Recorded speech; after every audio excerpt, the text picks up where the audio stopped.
Hello, everyone. If you would be so kind to take your seats, then we can start the meeting this evening. So, ladies and gentlemen, good evening. Hello to all of you. Welcome. First of all, allow me to welcome the Commissioner-designate, Mrs. Gabriel, whose portfolio proposed by the Commission President-elect Mrs. von der Leyen is dedicated to innovation and youth. I would also like to welcome Madam Verheyen.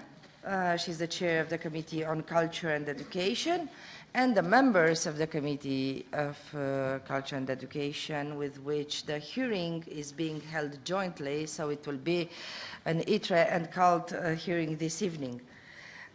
Welcome to all of you, as well as everyone watching our hearing, which is being streamed live on the EP website. So, as I said, the ITRE committee is responsible for this hearing because it is responsible, among other things, for the Union's research and innovation policy. And we all know that research and innovation underpin sustainable growth. In fact, the whole knowledge triangle of education, research, and innovation, it is crucial if Europe is to lead the transition towards a healthy planet and a new digital world, as President-elect Mrs. von der Leyen puts forward in her agenda. Now, about this evening hearing, let me give you some concrete elements. In line with the guidelines for the approval of the Commission, we will evaluate the Commissioners designate on the basis of three elements: general competence, European commitment, and personal independence. Also, we are going to assess the knowledge of their prospective portfolio and the communication skills. Let me remind you that before this hearing, the Commissioner-designate has replied in writing to a preparatory questionnaire. The written answers have been distributed to members in all languages.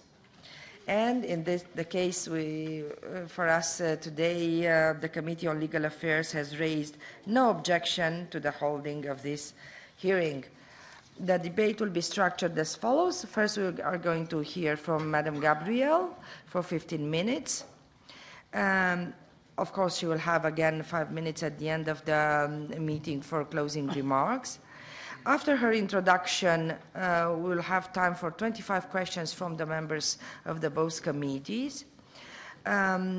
Each member will have allocated, or each question will have allocated a 5-minute slot, with 1 minute for the question, 2 minutes for the reply from the Commissioner-designate, and then a follow-up question, 1 minute, and an answer, 1 minute. So 1, 2, 1, 1. And I think me and Mrs. Verheyen, we are very strongly dedicated to keep the time right. Let me say that the follow-up question means it's on the same subject. So if you are trying to follow up with a different subject, will be tough on you, because these are the rules, and I think we are here to also to respect them. Then, so we'll have a first round of 7 questions by representatives of the political groups, the coordinators from both committees, and then a second round of 18 questions based on overall distribution of questions among the political groups, including also a representative from the non-attached members. Well, for today's meeting, the interpretation is provided in 23 languages. You can therefore use your own language. Please remember that what you say will need to be interpreted, so that you should not speak too quickly. We have to thank our interpreters and count on them for a very smooth process. So thank you very much. And now I pass the floor to my colleague Sabine Verheyen for her introductory remarks. Sabine. Einleitung und dafür. Thank you very much, Mrs. Valian, for your introduction and for such a clear explanation of the procedure for this hearing. On behalf of the Committee for Culture and Education, I'd like to wish a very warm welcome to Commissioner-designate Mrs. Gabriel. As you know, the Committee for Culture, Education, Youth and Sport is responsible for areas in your policy portfolio and of central importance to it. Personally, let me just preface my remarks by saying that it's unfortunate that culture, education and also research are missing from the name of the portfolio. I think culture, education and research are part and parcel of this portfolio. And of course, this is applicable to all age groups, not just youth. And I'd be happy if these terms were given more weight in the heading of your portfolio and in your work. Many challenges and opportunities lie ahead of us. How do we develop a European area of education? How do we expand education and cultural policy? How do we build on the European Year of Cultural Heritage and rely on better support for culture and creative industries? What do we do with sport to give it a more pronounced role at a European level? And then young people and their expectations, which are most important to you. I'd like to thank you for the written answers to the questions we asked you in advance, and I look forward over the next 3 hours to hearing more about your insights into the policy areas named and the areas covered by ITRE. And I'm confident that the committees will see their questions answered in this hearing, and we look forward to a discussion with you. And let me just recall that Mrs. Valian and I myself will be very strict in our timekeeping. 5 minutes each is quite enough to fill up 3 hours. Thank you. Sabine, so now, Madam Gabriel, we are all eager to hear from you. For 15 minutes, you have the floor. Thank you. President Adina Joanna Valian, President Sabine Verheyen, ladies and gentlemen, coordinators and members of the committees on industry, research and energy and on culture and education, members of parliament, dear colleagues. On my way here, I remember traveling on the same road on the 20th of June 2017. Then it was my hearing here after I was designated commissioner. Over these 2 years and 3 months, we worked with you in the spirit of cooperation, compromise and a shared vision for Europe's digital future. This is why, first of all, I would like to extend a word of thanks. I would like to thank the European Parliament and everyone with whom we worked together on dozens of digital files. These were days, not quite often nights, but it was worth it. We've had some fruitful discussions with many of you, and I wish that this cooperation go on. I would like to extend a word of thanks to the Bulgarian government and Prime Minister Boyko Borisov for putting their trust in me as the Bulgarian Commissioner-designate. I would like to thank the President-elect Ursula von der Leyen for her resolve to bring together innovation and research with education, culture, sport and youth, and for the entrusting me with this large portfolio. It's not by chance that I started with a digital single market. I'm happy that many of the initiatives from my preceding portfolio can take on a new dimension now, and I believe that in the next hours in a dialogue we will identify new ideas, tools and instruments for our researchers, innovators, universities, teachers, athletes, young people, artists. I will rely on you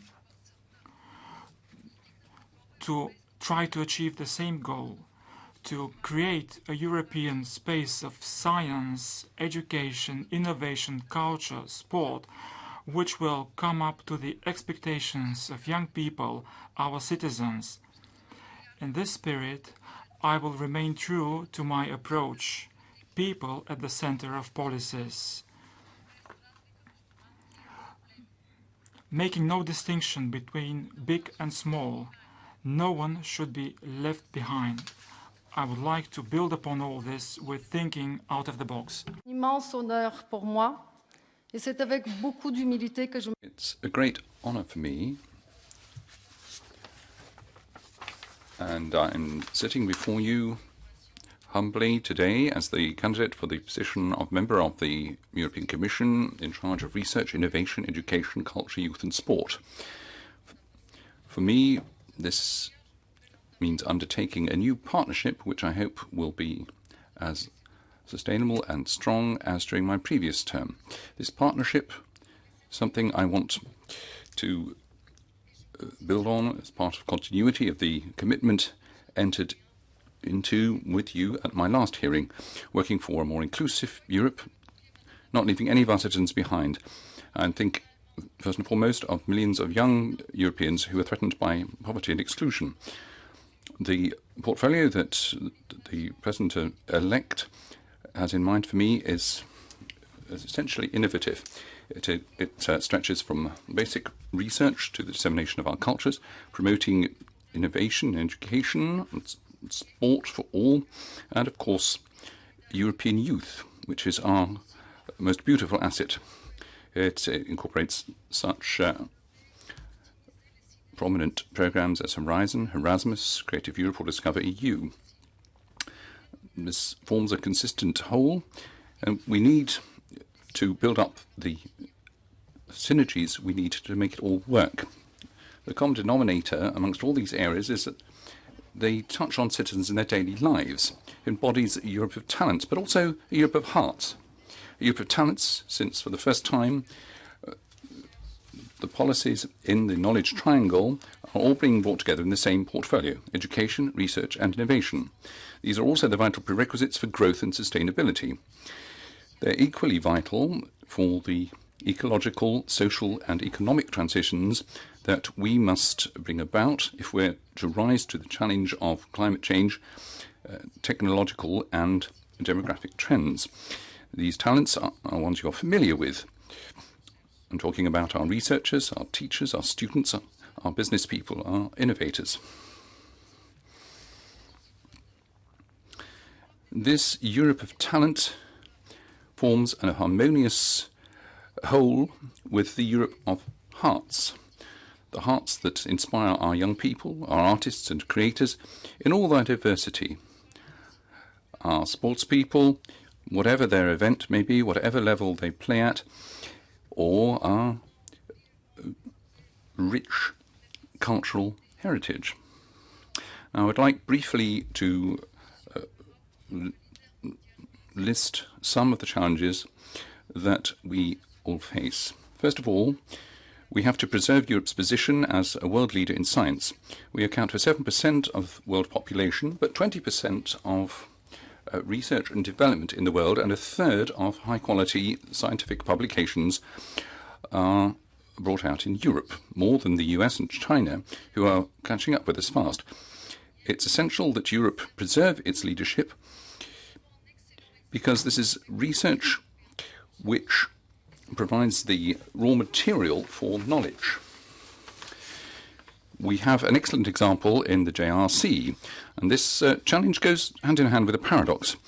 To maintain Europe's position at the crossroads of knowledge, we must maintain our framework research program and keep it as open and substantial as it is today. Secondly, we need to rise to the challenge of developing our innovative firms.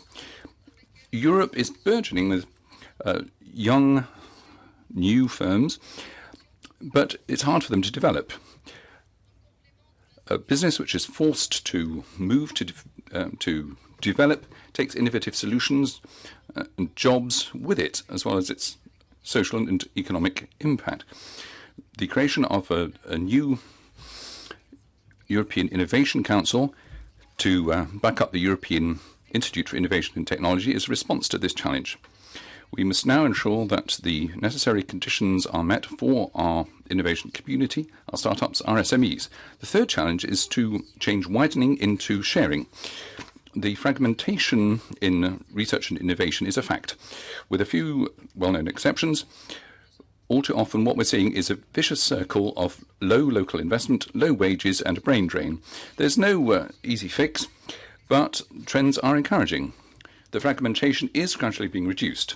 During the Research and Innovation Days, I was inspired by what I heard from researchers involved in teaming and twinning programs. I heard them describe how these projects were breaking out of that vicious circle, and we saw how partners emerged from this process in a stronger position. It's this win-win dynamic that I want to stimulate. The fourth challenge is better involving citizens and regions. There will be no strong European Union which our citizens can understand, and unless we can allow them to grasp what is happening, support and share our common goals. Of course, that's a challenge for the Commission. This is a portfolio that brings us particularly close to the citizens, so I need to redouble my efforts on that.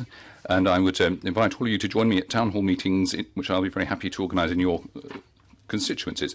My fifth challenge is part of the same logic, backing up the geopolitical vision of Ms. von der Leyen. In the areas in my portfolio, which are close to citizens, it's equally important to look at our international partnerships. I'm thinking, of course, of the Western Balkans, Africa, and southern shores of the Mediterranean, and the Eastern Partnership, as well as Japan, Canada, and other strategic partnerships. The sixth challenge is our culture.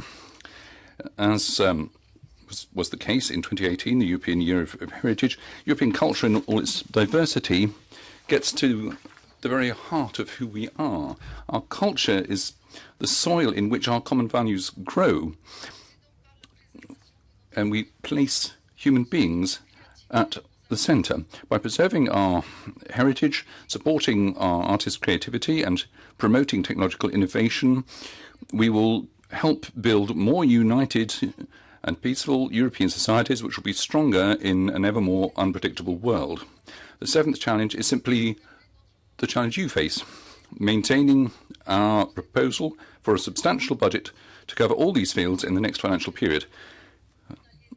Please realise that in me you will have a tenacious, indefatigable defender and ally. And then another challenge is the role of women in the areas covered by my portfolio. You know how close this subject is to my heart, and I would just simply like to state that my commitment remains fully intact as we move into this new term. Honourable members, I've committed myself to you to placing citizens at the heart of my political action and to pursue clearly inclusive policies. Before going into the details of certain elements, I would like to enter into a further commitment in front of you. Times have changed. Some pre-existing structures need to be revisited. Our assets must be maintained, and the weak points will require fresh solutions. And so I have in mind initiatives beyond familiar territory, thinking more often out of the box, weaving close links between institutional silos and creating our future together with all the players, starting by bringing together my colleagues in the College of Commissioners and you, listening very carefully to all the players. In other words, I'm committing myself to bringing innovation and youth to our action, to listen and to work together for the common good. Thank you.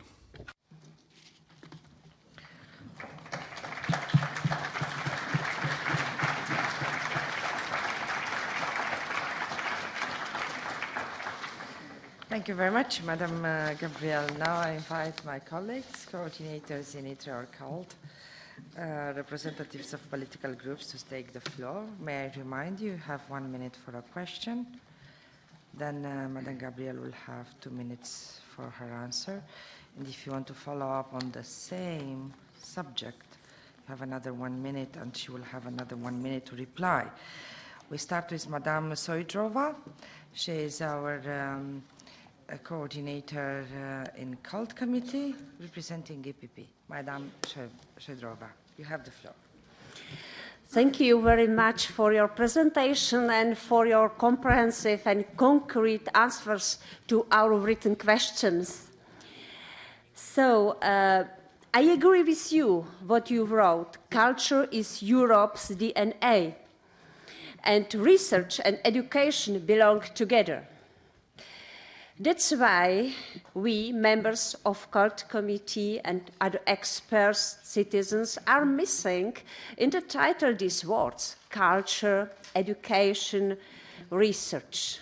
Of course, the title of your portfolio is Innovation and Youth. All these are very important issues for the future of our citizens.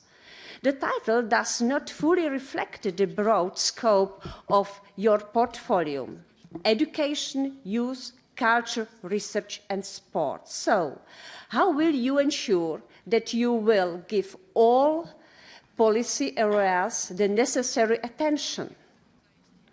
Could you present your main priorities in this your large portfolio? Thank you very much. Thank you very much, Madame Gabriel. Merci beaucoup, Madame. Yes, thank you very much, Mrs. Shoidrova, for your question. Well, all of the priorities, I am hoping I'll be able to express them all at the hearing. If you look at the contents of my portfolio, I have got research, education, culture, youth and sport. So it's all in one whole. It's a huge challenge and a huge opportunity. The challenge, as I said, is to try and avoid this all ending up as a series of silos. We have limited competences, and I'm thinking about culture, education, youth and sport. What can we give as added value? I think that European cooperation can allow us to do better. If you look at the Horizon Europe programme, research can help us to rise to global challenges. It can help us to rise only if we have youth with us. We need to have the necessary skills so that we can properly train our youth. So I think it's important today to describe the synergies that we can build between culture, education, youth and sport on the one hand and research and innovation on the other. We've got a lot of opportunities out there. I'm thinking particularly about the Horizon Europe programme, but there are synergies with Creative Europe. There are also synergies in the creative and cultural industries programmes. The European Research Area. I want to give new life to the European Research Area and the European Innovation Council. I would also like to insist on the new idea of the European Education Area. From this moment onwards, we need to ensure that research is fully integrated in our new vision for European universities. Within the framework of Horizon Europe, I would like the 3 pillars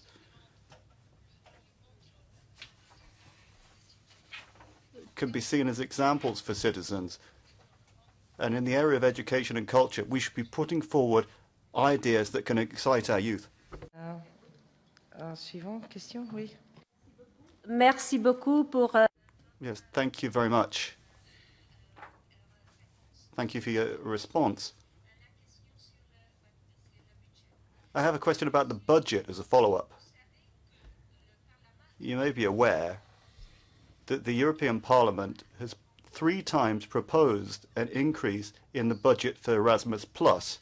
Well, the new form of Erasmus in the new programming period.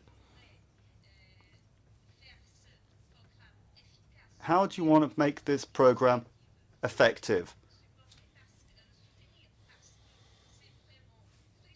Now, this requires support. It's a crucial program for students and also for students in vocational education.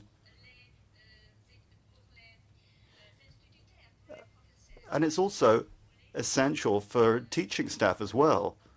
How do you want to increase these resources? Well, I strongly support the tripling of the budget, which the Parliament called for, and which has been accepted as a commitment by the President-elect of the Commission. But on a much more political note, having met the Ministers of Education, I think that we really do need to continue to debate with the Ministers of Finance. This doesn't always happen. We need to look at this. For Erasmus, for Horizon Europe, we need to go to the decision makers so that we can get their support at the crucial moment. As for Erasmus, it's a flagship, we're proud of it, and now we need to make it more inclusive. I fully support all measures that would make Erasmus more inclusive. For vocational education and training, for the teaching staff, and I'm particularly interested in language teachers. At this moment in time, we need them. And 1 out of every 2 Erasmus students is there for language reasons. And I think it should be a green Erasmus. Our young people have sent us a very strong message.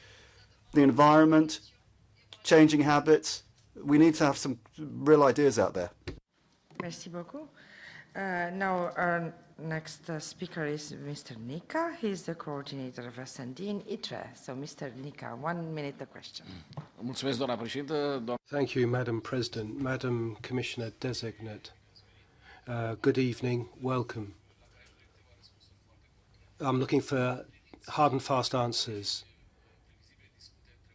If there's a clash between Parliament and Council on the budget for Horizon Europe, which side will you be on? The Parliament, which wants 20 billion euros, or the Council, which probably wants less? And what happens to unresolved budget problems? How will they be resolved? And what happens in terms of strategic partnerships? How do you envisage undertaking those? I've also got a question on the pilot projects for 2020 and onwards. How do you intend to undertake those? And for research, we have 2 problems. The European Union isn't transforming research into commercial products or value-added products. How do you intend to address that problem, which affects both European citizens and the European economy in terms of its tremendous research findings? Concernant le budget, je me situe clairement du côté du Parlement européen. I'm clearly on the side of the European Parliament as regards the budget. I will strongly support the increase in the budget for Horizon 2020 because we need properly to understand that the Horizon 2020 budget isn't just an item of spending but an investment. If we really want to shape our future, we shall need that budget. This budget is to respond to global challenges, the digital transition, climate change, and to increase our own productivity and our own competitiveness. 60% of economic growth in Europe goes down to research and development, and 33% of jobs were created thanks to high-intensity knowledge. And therefore, I think we need to pool our strengths, and I refer to the Parliament here, but I should also appeal to the research and innovation community that they should join us in trying to make the most of our opportunities. We must remain ambitious, but we have to be realistic too. It won't be easy, but we must continue in that direction. In terms of strategic planning, missions and partnerships, my concern is that the European Parliament should be fully on board. I know what happened in the negotiations. For me, however, it's extremely important that today, if we can agree with you that the new principle for partnerships, the new approach will be to insist on impact, value-added, openness and transparency, then we will have an opportunity to demonstrate that. I intend to work extremely closely with the European Parliament, and right from now, I won't wait, for example, for missions to begin in 2021 to keep Parliament abreast of what's going on. And that's the basis on which I made a proposal for the mission boards that they should each designate one person to act as an interface with the Parliament to be able to answer it at any time as to developments and how decisions are being taken. The first pilot project, I'm tempted to say in 2020. However, I will be much more modest. I would like to have a discussion with my team. I don't want to put them in a particular predicament there. Thank you very much. Mr. Nica, follow-up question. I very much appreciated what you said about working with the Parliament. We don't want to be taken by surprise by anything. And how do you see it? How often will you have this intensive dialogue with the European Parliament so that we can have the best decisions taken? And a last question, how do you intend to deal with the situation where we have fantastic research in Europe, but researchers perhaps don't get as far as they might, either in terms of the impact on citizens or in the impact on the economy? Pour le dialogue avec le Parlement. In terms of the dialogue with the European Parliament, I really do think that I was very clear.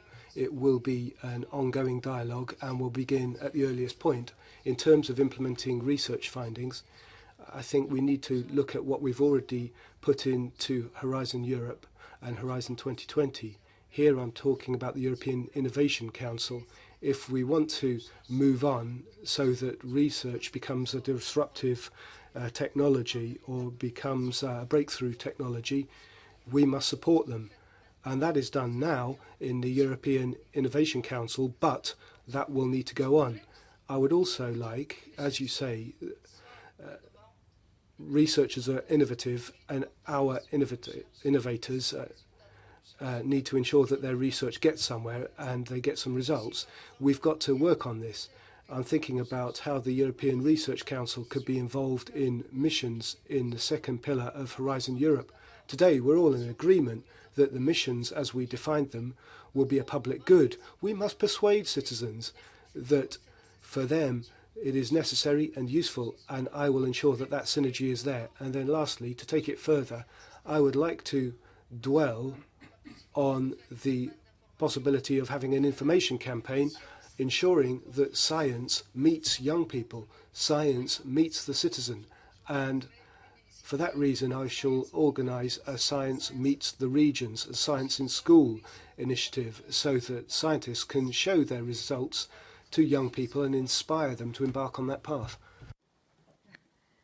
Thank you very much. I allowed a little more time because Mr. Nika was shortening his follow-up question.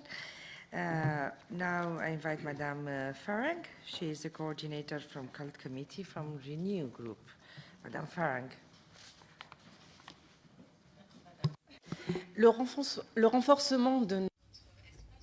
Strengthening the European area requires innovation. And there's a need for feeling as well. Culture, monuments, our heritage are all part of this. Let me remind you what happened when Notre Dame burnt down.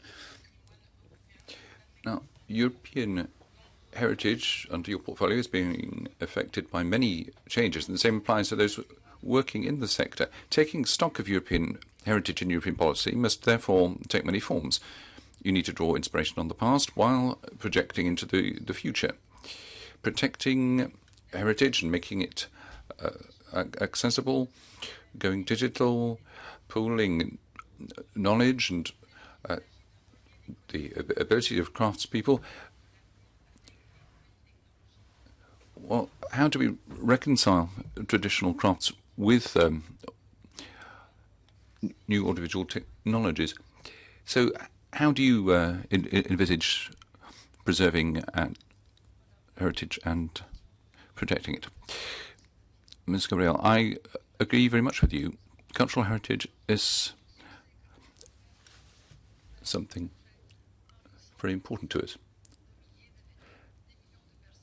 If you look at the thousands of people who have attended various cultural events we've organised, the question is how we can build on that. How can we ensure that we can develop further from what we've already done? During the European Heritage Year, wonderful networks grew from the grassroots up to the European level.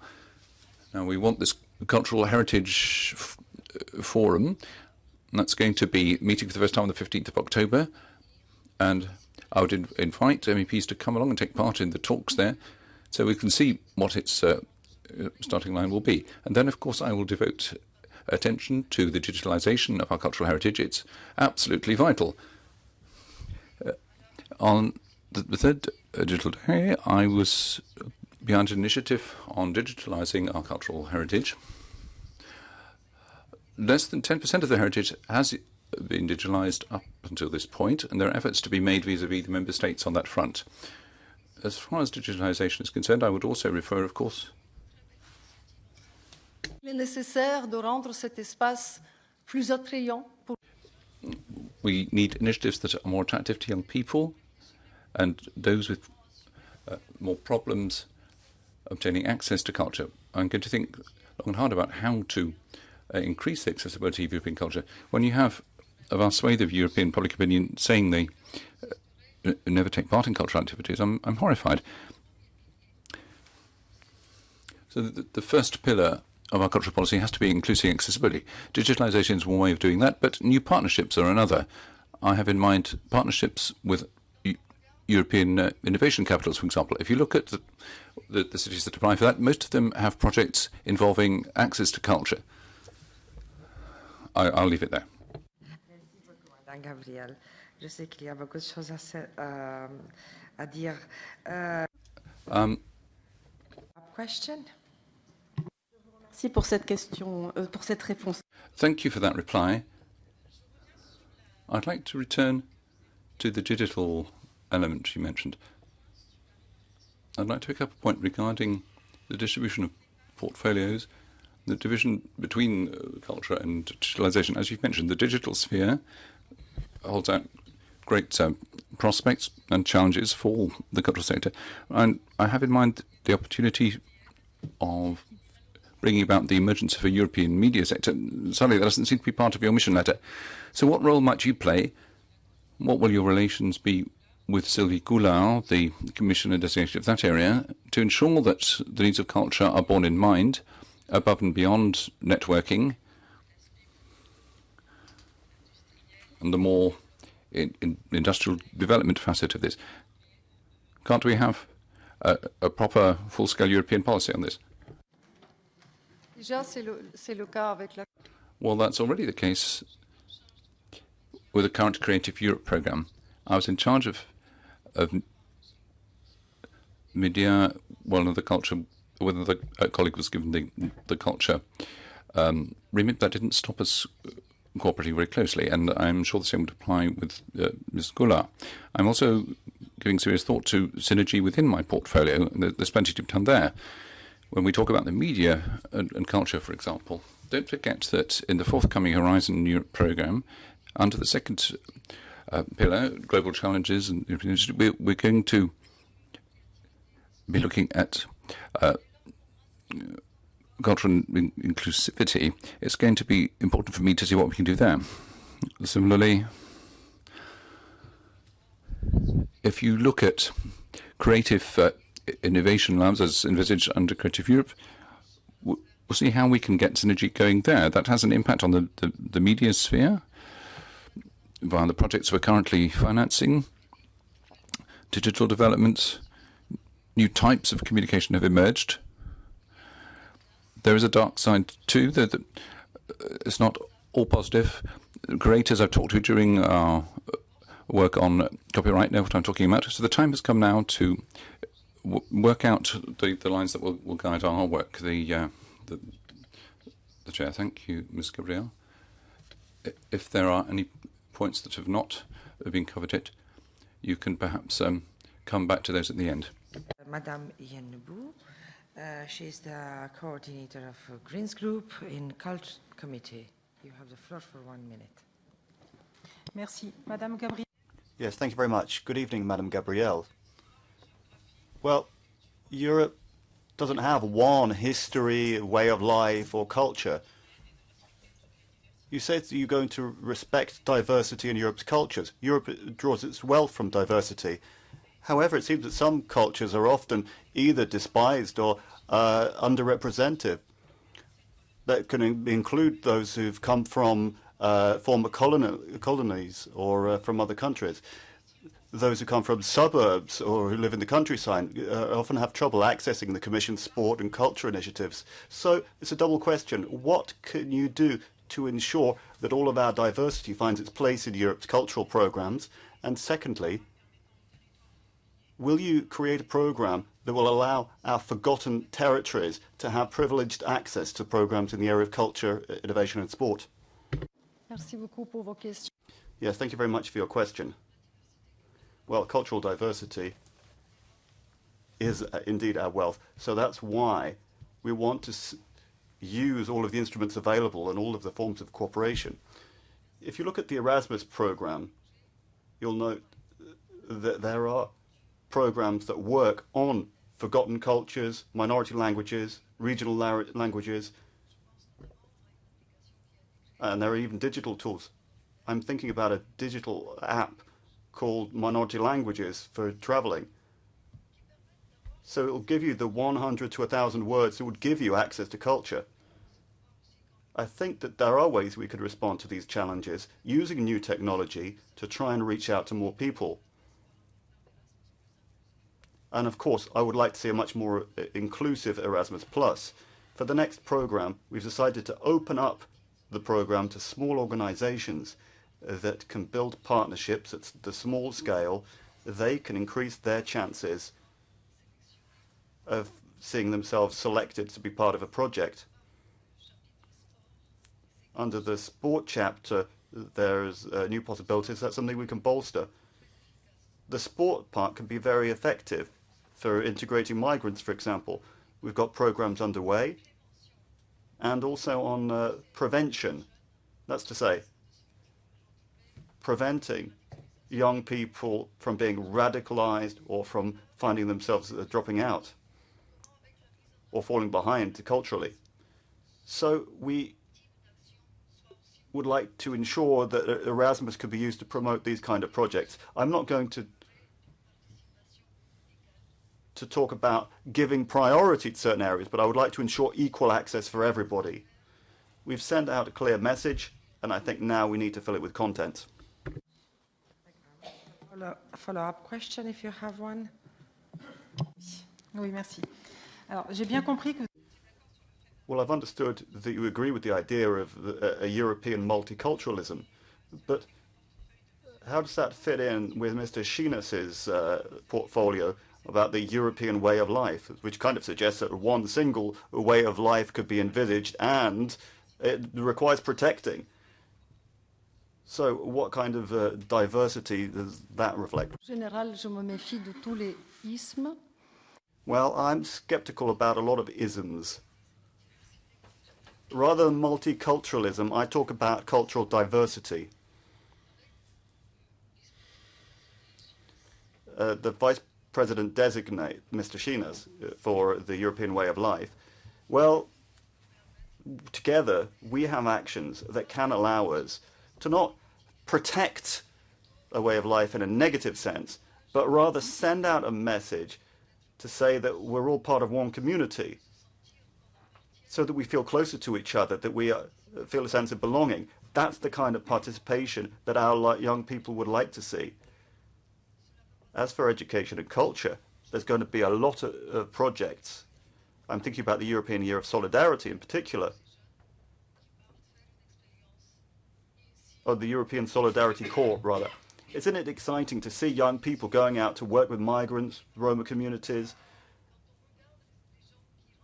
And when you see people coming back from an Erasmus year, almost 70% say that they have gained an awareness of cultural diversity. So I think it's very important for us to look at this from a positive point of view and to ensure that there are more initiatives that prevent any misunderstandings. FID group in ITRE. Mr. Volker, 1 minute. Thank you very much. The European aeronautic industry excels at the global scale with a turnover of around 162 million euros and more than 500,000 of jobs created directly. European industries represent 80% of the global market share for civilian helicopters sold around the world. If we really want to protect European jobs, competitiveness must be preserved in the wake of an aggressive competition at the global level. In the future, the sector will have to deal with new technological challenges, notably on emissions reduction. In order to preserve and enhance our current technological supremacy, adequate financial resources will have to be allocated to research through the future Clean Aviation Program. Do you agree with this assessment? And if so, are you willing to commit yourself to ensuring that this sector is provided with the necessary financial resources to maintain its international leadership? Thank you very much.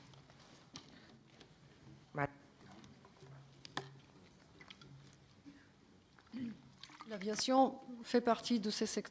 Aviation is one of those sectors where, thanks to research and innovation, we can make progress in order to make it greener.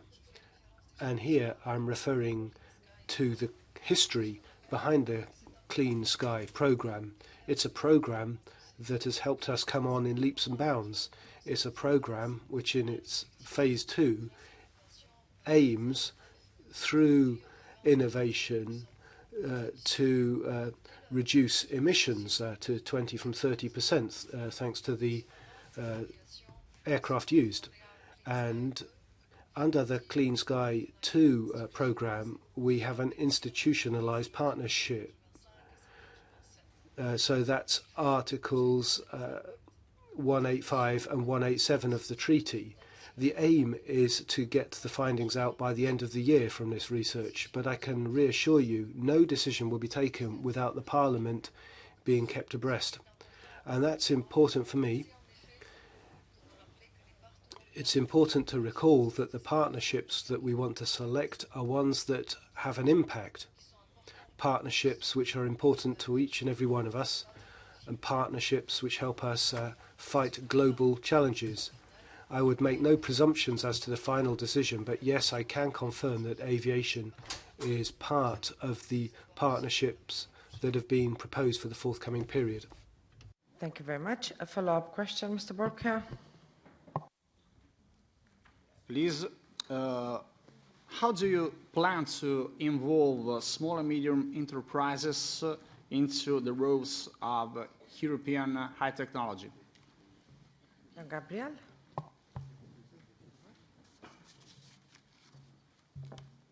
J'accorde une attention I set great store by small and medium-sized enterprises, which is why I would refer to the new feature of the forthcoming Horizon Europe programme. In the current Horizon 2020 programme, we already have a funding regime, especially for SMEs, but we also have other instruments to support them. We help them take part in consortia, and also in the Enterprise Europe network, they can be part of these proposals. In Horizon Europe, SMEs will be our priority target in the third pillar, which is European innovation. With the European Innovation Council, that is our ambition, to create a one-stop shop for SMEs so that SMEs can put forward products and ideas of a disruptive stamp to us and see them progress onto the market faster. Similarly, they can also take part in other activities. My mind immediately turns to the European Technology Institute and the various KICs. We need synergy across the two. Now, Mr. Tosanovsky, he's our coordinator from ECR Group in ITRE. Thank you. I will speak in my mother language. Vážená paní designovaná komisařko, Madam Gabriel, I'll start by congratulating you to your nomination.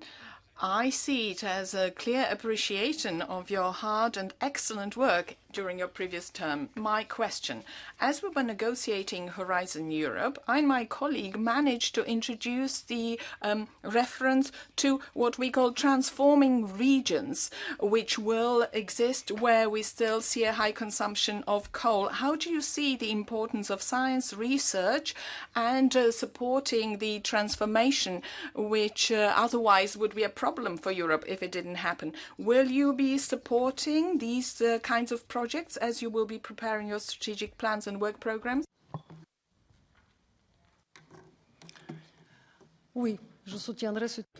Yes, I would support that kind of project, and I'll explain why. there's a real challenge in transformation that we share. We need to reduce our CO2 emissions. Right as of now, and in the context of Horizon 2020, we're already investing in technologies, carbon capture and storage, to prevent emission. Scientific research is encouraging, but technological progress is still required. And that means that without research and innovation, I can hardly see how we'll be able to help these regions. Particularly given, I want to draw your attention to this point, we have a clear political ambition. We want to use research and innovation to achieve our goals, but political ambition should not be delivered at the cost of social justice. And I bear in mind all the people living in these regions. So there are all these challenges that I would address from other sections of my portfolio. What do we do about all the people who would lose their jobs? Ensure they have the right skills and keep the area competitive. Yes, I will support that initiative, and I believe we will have an opportunity to discuss this in somewhat greater detail. C'était la fin? Still have time. I was settled on 1 minute. If you want to continue. Je pourrais me permettre dans ce cas. Well, in that case, may I just complete my point? We will indeed here be backing this actual transition fund you referred to. It's not just research in the context of Horizon 2020 involved here. We should also bear in mind Mr. Šefčovič's platform, which brings together the regions involved, which are pooling their thoughts and seeking shared solutions. So my message is we have to help these regions. We have to deliver the skill base, so education will have a vital role to play.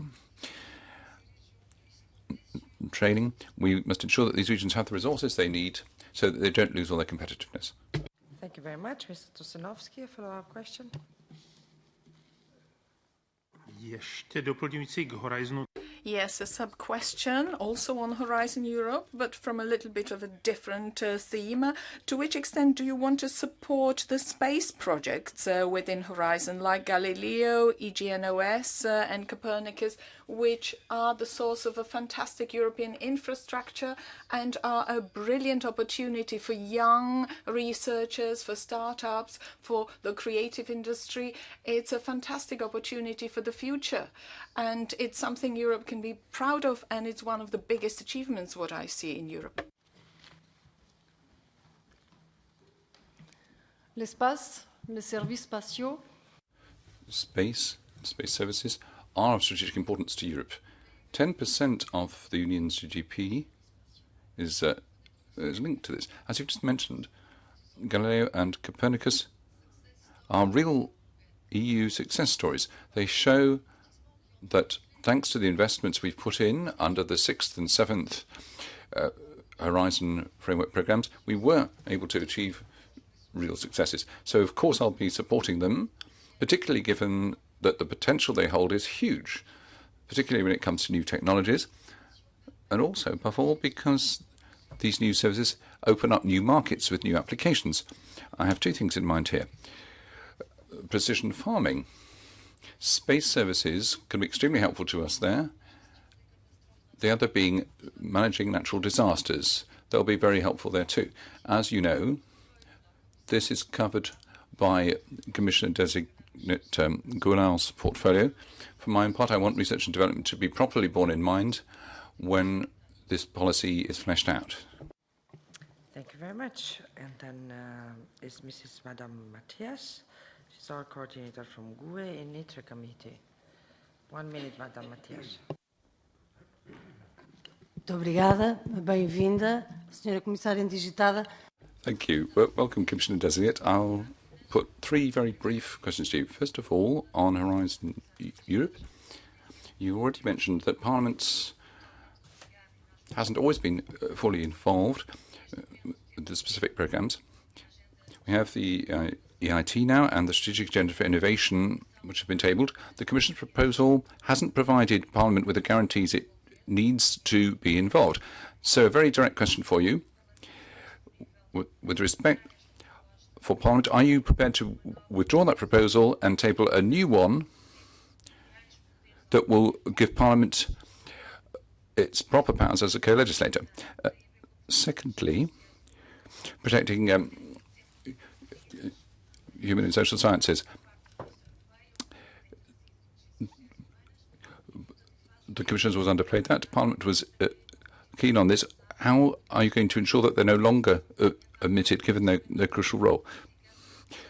You can't take political action if there's no ability of bringing societies closer together. The chair interjects. Madame Gabriel.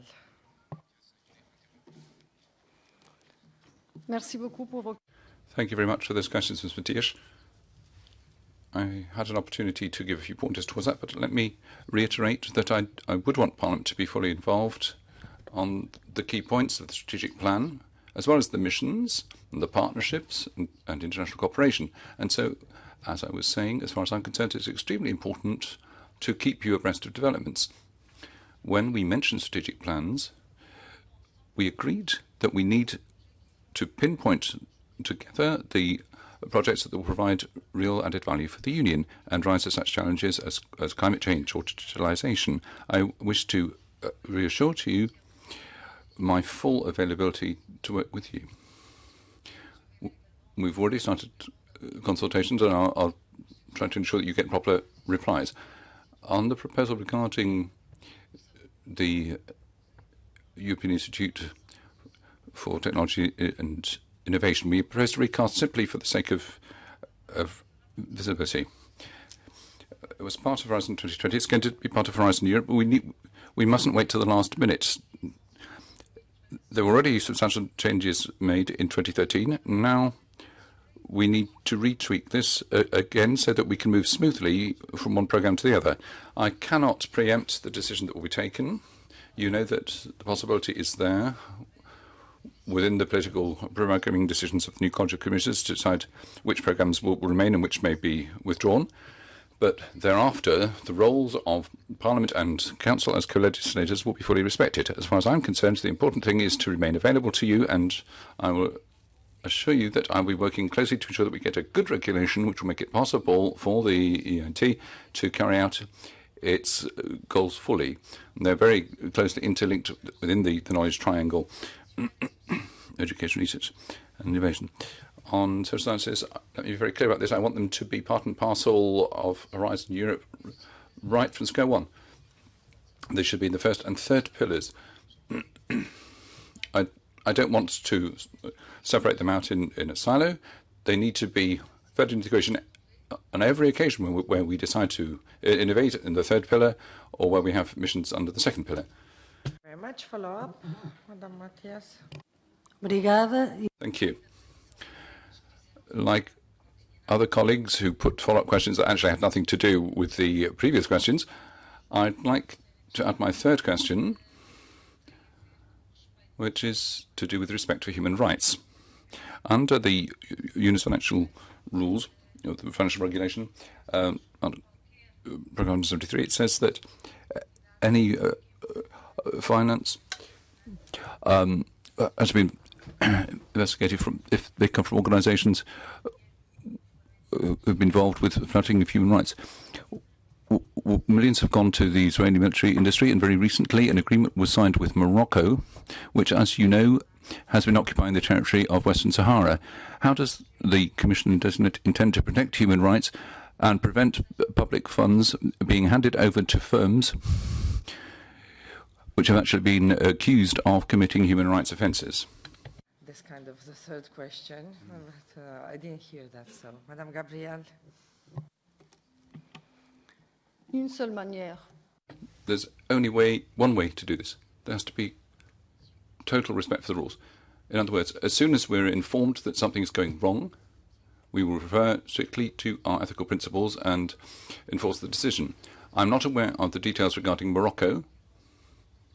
I know what you're referring to when it comes to Israel. We're well aware of dual usage. We have to exclude any military use. The territoriality clause has to be respected, while at the same time we have to uphold the possibility of partnerships with scientists in Israel. We cooperate with them on health, water, and IT. Because these rules have not been respected in one area, we mustn't exclude the possibility of cooperation in other areas. So I suggest we'll try and get more details about the case you've mentioned, then I'll get back to you. Much. Now I'll pass the floor to my colleague, Mrs. Verheyen, for the next round of questions. Next speaker on our list is Mrs. Henna Virkkunen for EPP. Thank you, Madam Chair, Madam Commissioner-designate.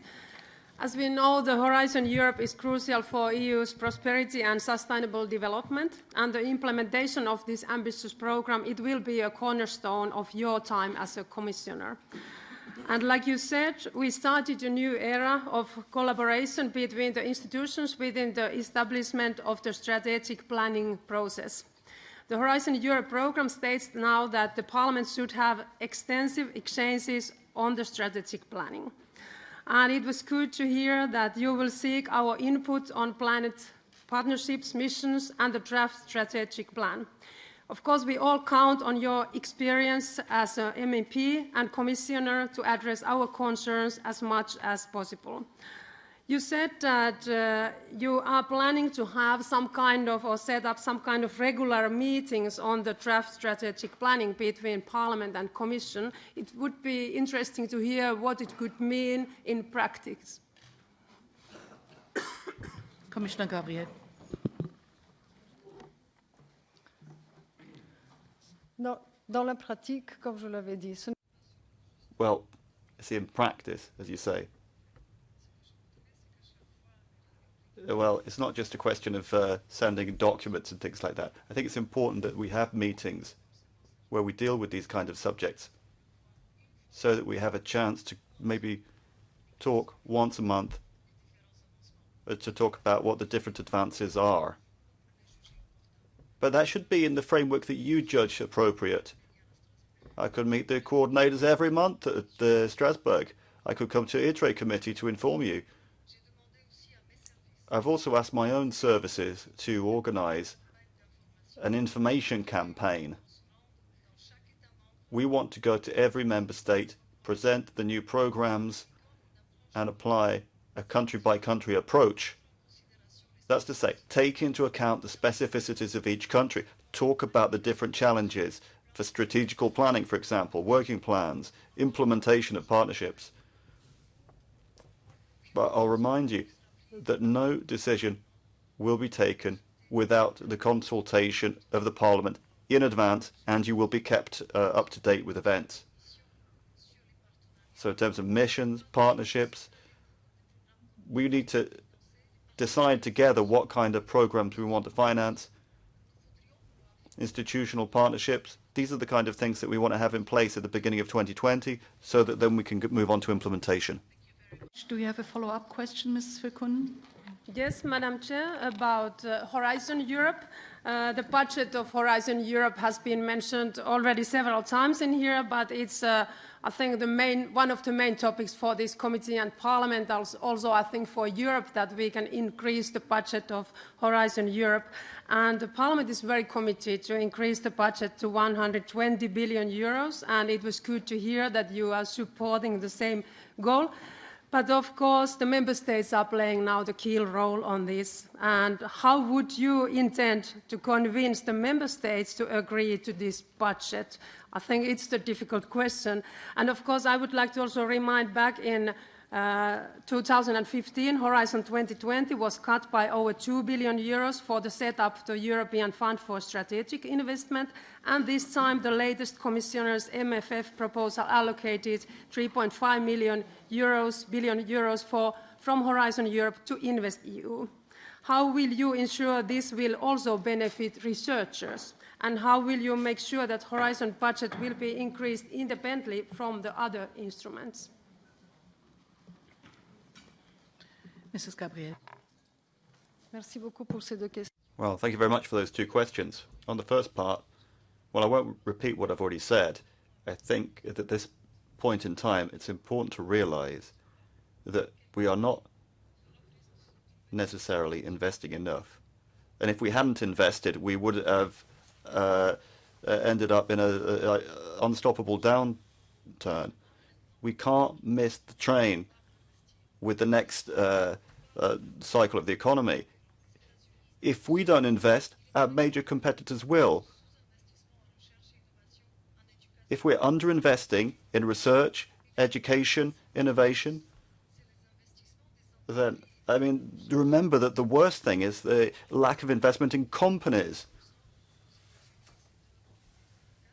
In the United States, we're talking about 2.4% of GDP. And in China, it's something like, in developing countries, 3.4 in some cases. We're talking about 0.06% from the European level. So some countries are achieving 3%, 4%. They are making progress, but we need to ensure that in other regions of Europe, that we also give them a chance, thanks to research and innovation. I mean, you can see that in some areas that are based on coal, we need a new era. Coordinator for CULT for S&D.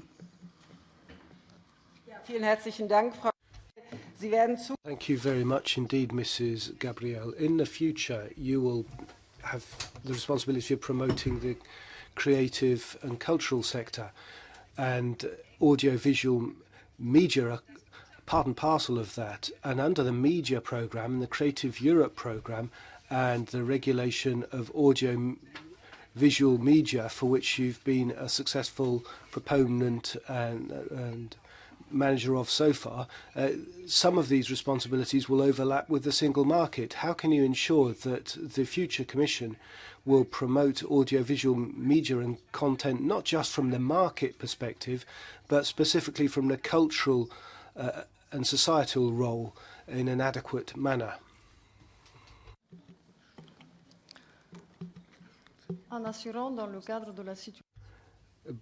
By ensuring the best possible cooperation in the current situation.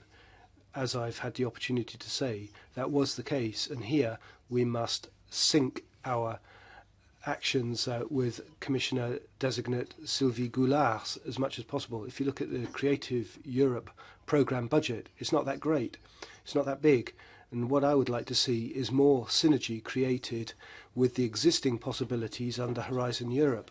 I have a great deal of hope focused on culture and creativeness as a nexus, and this will be increasingly part of Horizon Europe and in the Global Challenges Pillar 2 of it. We must make up this deficit. We don't want to reproduce the division. If we see that division as a weakness in one programme, I'll avoid it in the other. And I want to provide the opportunity to take actions forward together. And I would draw attention to the fact that the European Innovation and Technology Institute, one of the knowledge community members, is planning to create a creative and audiovisual industries KIC in 2020. We must look at possible synergies. We must look at how there can be cooperation, and there must be cooperation with what's already being done under Horizon Europe. So for me, I would see this as a genuine challenge, and that will require constant coordination and cooperation to make sure that the issues you've raised as regards content of audiovisual are not left solely under the media programme, and to ensure instead that there are other outlets with research and innovation under Horizon Europe and the European Innovation and Technology Institute. I set enormous store by this work and will do over the months to come. Thank you very much, Mrs. Kamarevert. Have you got a supplementary? Yes, well, to that extent, I think a clear programme would make sense. The Creative Europe programme needs to be set down properly. Now, you said you'll be on the side of Parliament when it comes to increasing Horizon funding. Does that also increase to Creative Europe funding, where Parliament called for a doubling and a tripling that we called for Erasmus+. I think this is urgent because Creative Europe is a chronically underfunded programme where we could do a great deal more together if we had more money. Many good projects are out there, and the same also applies to Erasmus+. Do you stand by Parliament here? Will you, with us, try and persuade Council to loosen the purse strings? Commissioner-designate Gabriel. I think part of the answer is what I've been able to do in recent years. I recall, as the digital commissioner-designate, I talked about supporting media programme funding as much as possible under Creative Europe. Many smiled at that, but we managed to achieve 30%, 34% by way of the increase based on our proposals. So we've definitely secured that, but now we need to ensure that through synergies we can achieve elsewhere what we can't achieve under Creative Europe by producing the synergies with what I mentioned. We've got 52 billion in the second pillar of Horizon Europe, and creativity and clusters are in there. The 609 million under culture in Creative Europe certainly aren't enough. So I will remain faithful to the increase that we called for. I will secure it and try and ensure it achieves the best possible clout by working together with other programmes such as Creative Europe. Thank you very much. The next speaker on the list is Martina Klabalova, ITRE coordinator on behalf of Renew Europe. Very much, Madam Chair. Milá paní komisařko, designovaná pro toto nové portfolio, já děkuji předem, že ji berete. Thank you.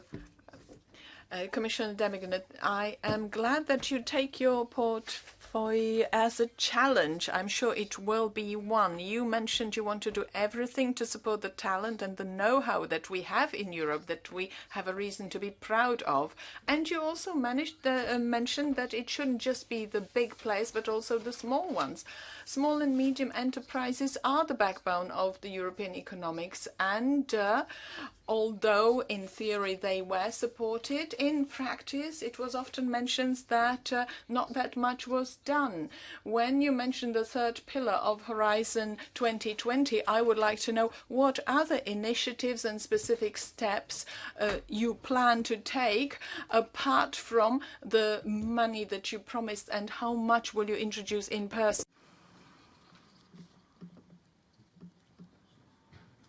D'abord, je ne suis pas d'accord. First of all, I disagree with the idea that we've done very little for the SMEs under Horizon 2020. I agree that we could do more and better. Let me refer you just to a figure. Within Horizon 2020, you may recall that the goal for SME participation 20%. We went way beyond that. We're over 25%. And then I want to stress this European Innovation Council will have a single window which will give SMEs access as a target group, particularly given that Parliament gave its view very clearly about this. 70% of the budget will be for SMEs and startups. So right as of now, I want to ensure that the possibility is still there to support them. We've already obtained initial results in the report. I'll remind you, it's a pilot project. They were able to deliver 2 billion euros for more than 400 SMEs. We all know investments are required. If you look at the figures, €1 invested in SMEs gives you a return of 2-5%. I think that's very encouraging. Now, what I want to do at this stage is ensure that SMEs in all regions are informed of what's available. First of all, there has to be real clarity about this. We're not putting together any sort of closed club. So I have in mind the work of the European Institute for Technology and Innovation, because they have initiatives too on regional innovation, and they're also targeting SMEs. I also have in mind criticisms of openness. You need only look at the Co-Creation Centre and the level of co-investment. You will see that some regions in Europe stand out. the message I would wish to run with is that we're providing firm support to SMEs everywhere in Europe. Thank you, Mr. Dlabajova. Do you have a follow-up question? Thank you, yes. Vy jste zmínila dříve také. You have also mentioned the European Council for Innovation. This is an initiative that should support the excellent European innovators, and including startups and small and medium enterprises, and there should be going 70% of their budget should be going there.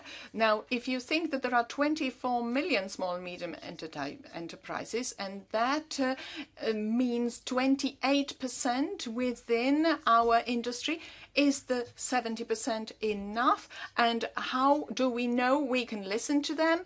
We use the synergies and we know what they want, because we know that they prefer using grants. How can we listen to them and know what they really want and need?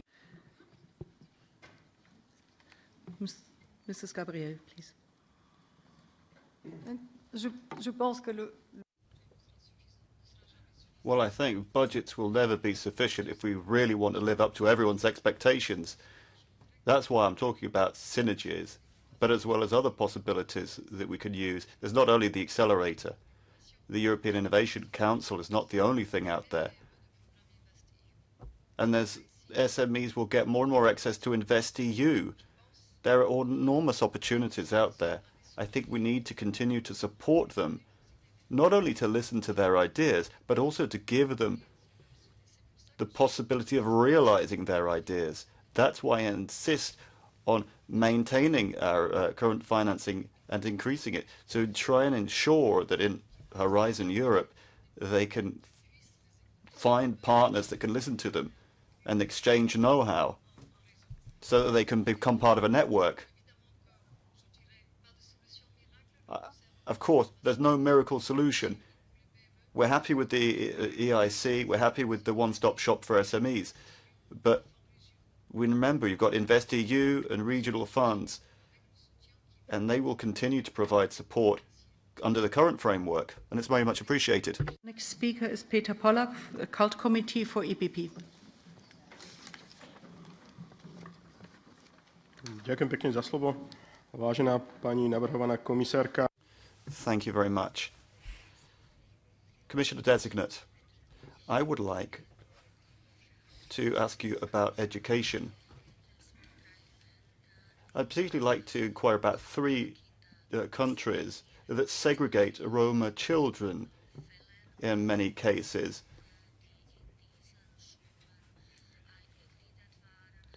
But in many cases, these children didn't have any opportunities when they stayed in their original schools. But in countries like England, they've become Roma children have become top managers and have done well. So there's a fundamental problem there. And it depends on the development of the country and the education system.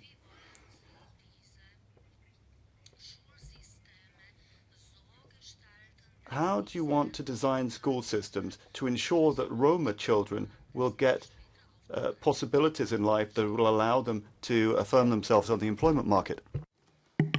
Merci beaucoup de vos questions. Yes, thank you very much for that question. Well, as for discrimination and infringement procedures underway, that's the responsibility of DG Just. So I won't intervene there. However, I wouldn't miss the opportunity to raise awareness about this issue. Yes, this has been going on for years. We know how difficult it is for Roma children to be integrated in the classical system. So we need to experiment. And when I say experiment, I'm thinking of one project in particular, and that's the in-school project. These are new schools which are inclusive in 5 different countries that are going to be created, not just to focus on Roma children, but what's new here is that there will be more work together with families and communities. Change won't only come through the work with the children or the work in the education system. It also needs the involvement of parents and communities, but that will require more involvement of local authorities. This is a project that really impressed me. It's in preparation, and I'm very interested to see what will happen. 31 schools in 5 different countries. I think that there may be a basis there to build for the future. So inclusion, that's always an important thing. But what I would like to see in future is more projects taking into account local specificities of local communities. And I want to see these initiatives be multiplied. I think we can do more. Vielen Dank. Mr. Pollack, do you have a question, please? Vážená paní Gabriel, projekty v... Yes, thank you very much, Mrs. Gabriel. In Roma communities, for 20 years now, a lot of projects have been implemented, but many have not produced the desired effects. A lot of measures were taken, and the situation is such that in some countries, Roma children can achieve success, but if they are moved, if children from one country move to another, they can, in many cases, achieve more success than they did in their country of origin. So how can you exert pressure on member states so that they will change their education systems so that a child can be successful in any country, so that they can get the qualifications and success that they need, and including success on the employment market? Vous l'avez bien dit, exercer des pressions. Well, I think you said it very well. Exert pressure on the member states. I will certainly make use of the instruments that we already have available to us whilst fully respecting our respective competences. We certainly need to be using European instruments and the European semester in our conversations with governments. We need to provide for clear recommendations that are appropriate to national systems and that take into account precisely this kind of example, where you have seen government efforts in a certain area and where more work is required. So I think that it's very important that we have very clearly formulated recommendations in the European semester and provide incentives for member states. They jealously guard their competences, of course, but if we create a European awareness of issues like inclusiveness, and not just for young people, inclusiveness across society, then I think that we will at least be making progress on some of the most urgent issues. The next speaker on our list is Vice Chair of ITRE Committee, Patrizia Toia for S&D, please. Grazie, buonasera, Commissario. Thank you. Good evening, Commissioner-designate.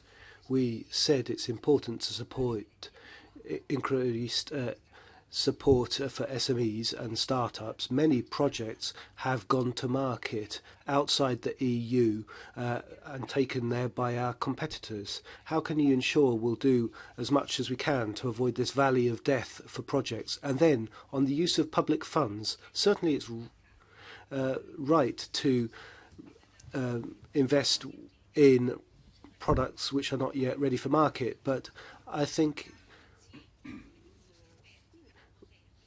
what about long-term patient capital in sound investments? Is this tantamount to venture capitalism? We would need the best criteria and best evaluators for such projects. So how do you intend to advise the European Research Council? What criteria will they use for this evaluation, and what sort of accountability will there be for those evaluators? Thank you. Merci beaucoup. Merci beaucoup, Madame Toya. Je confirme aussi que ce que nous voulons effectivement. Thank you. I think what we are working on is exploiting findings and bringing them to market. That is where we come to the challenges. We're great at science. We're on the cutting edge of science. It's our raw material, but we have fallen behind when it comes to innovation. Henceforward, I will place a great emphasis on the necessary changes to incorporate this culture of exploiting and taking to market those findings, including through universities. A clear reference. If Parliament allows me to, I would meet universities. We have an alliance now for which partners have been selected. We need this culture of ensuring that we make the most of knowledge, that we transfer results. If we don't do that, we won't get anywhere. This idea of making the most of research findings is of concern to me, but on the 12th of November, I'm happy to say that the Commission DG will be looking at what research is out there in the member states and taking stock of things. I am in favour of thinking through the measures which are necessary and most urgent with Parliament. When it comes to the Innovation Council, selection and recruitment of project managers is underway. We want people with outstanding skills, in particular in new technologies. We really need to target disruptive technologies here, and obviously they must be accountable. For that reason, I would go further. I would ask the European Innovation Council to account to the European Parliament on a monthly basis on how far they've got in project selection and financing. And after a few months only, I think we will very quickly learn how to have a dialogue, and I think Parliament will then feel it's not other people whose faces we don't know who are calling the shots. Madame Toya. Thank you, Mrs. Toya. Please. Sì, grazie per... Thank you for those detailed points. Commissioner, I would like to address you soon as the Research Education Commissioner, and that's what the European world of research and science is calling for. I think it's important to ensure that we support these interventions with an examination of all the other funds outside Horizon that have to do with research and innovation, which are outside it but have close links. InvestEU, funding for SMEs, for example, European funds, Digital Europe, and so on. I think we must assist local and regional bodies, research centres, startups and SMEs to use these funds in synergy. They have different accounting rules, they have different procedures. Alone, those outside can't achieve that synergy. I think someone from the Commission needs to put in place the necessary rules and arrangements. Thank you. Merci beaucoup, Madame Toya. Thank you, Mrs. Toya. This is also an internal challenge for the Commission. We need to ensure that synergy isn't a paper tiger, and it's really a difficult job. I've already mentioned InvestEU, but I will speak a lot about regional development funds and the European Social Fund. For example, if we want to build a centre of excellence together, the European Regional Development Fund can help us putting in place the infrastructure, and that infrastructure could be funded under Horizon Europe in a cooperative project. What a fine opportunity for the European funds to enhance those skills in cooperation with the regions. I would like really to pledge with my services that before Horizon Europe enters into force, we will travel to the regions in the different countries and talk about Horizon Europe through the perspective of local needs, wherever we find ourselves. I think we've all seen fine debates, excellent conferences, good practice, but the good practice wasn't always applicable in the way we thought. That's why I'd like to introduce a small change, but I think an important detail. Dank. The next speaker on our list is Gina Dowding, ITRE Committee for the Greens. Thank you. My questions are about climate mainstreaming. Research and innovation are key for reaching net zero emissions by 2050, as pledged by Commission President-elect. However, the draft figures of the EU 2020 budget show that Horizon 2020 will fail to reach its climate mainstreaming target of 35%. And at the same time, the European Court of Auditors has criticised overestimations of climate contributions under the programme. So we Greens are worried that Horizon Europe's climate target will meet the same fate.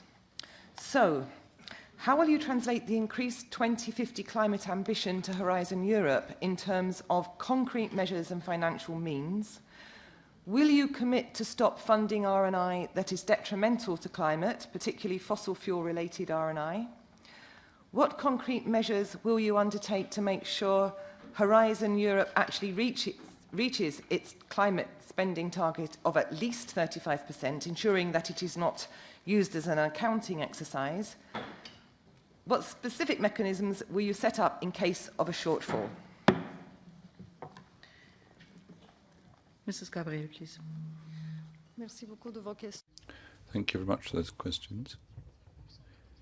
Yes, that 35% goal for the climate has been written into our budget, but clearly, we're not going to reach that. We're at a figure of 30%. C'est un instrument que nous avons de l'OCDE. There's an OECD tool, that Oreo markers, that we intend to use. Any budget which is directly contributing towards addressing the climate is given a figure of 100%. This may not be perfect. I know that we've only reached 30%, not 35%. But for Horizon Europe, it's clearly understood now that we will continue to use these Oreo marker categories to gauge the picture. So, of course, I will be looking for a number of improvements. I think it's important to raise the awareness of all participants so that they have this idea in mind when they're preparing their bids. It's also important to get more quality data to ensure we have proper follow-up. And you raised a point there on which I am still open to taking on board new ideas. It is important to have follow-up. Of course, as soon as we realize something's not working properly, it's important for us to be able to take the swiftest possible action. Even now, we have assessment mechanisms for the follow-up that we carry out every year. In the context of the climate, no doubt we can raise our game. I think I was quite clear on that. But I think it's just as clear now that if we want to make a success of the climate transition and have this famous Open European Pact, we're only going to be able to do this with research and innovation, which is why, obviously, I will back all those projects that will allow us to cut our emissions, invest in hydrogen, and maybe find other solutions that we're not aware of yet. We have resources for that, not just Horizon Europe, but I have the European Research Council in mind in particular. Mrs. Darling, do you have a follow-up question? Yes, please. Given that most of the contribution to the climate target will come from the programmable parts of Horizon, what measures are you planning to implement in order to increase the two bottom-up parts, the pillars, to the climate spending target beyond their set evaluation and selection criteria? So for a concrete example, how will you make sure that under the European Innovation Council projects from capital-intensive sectors, and in particular climate-related sectors and green tech, are not crowded out in comparison with, say, biotech, ICT, and other services, businesses, which guarantee much faster returns?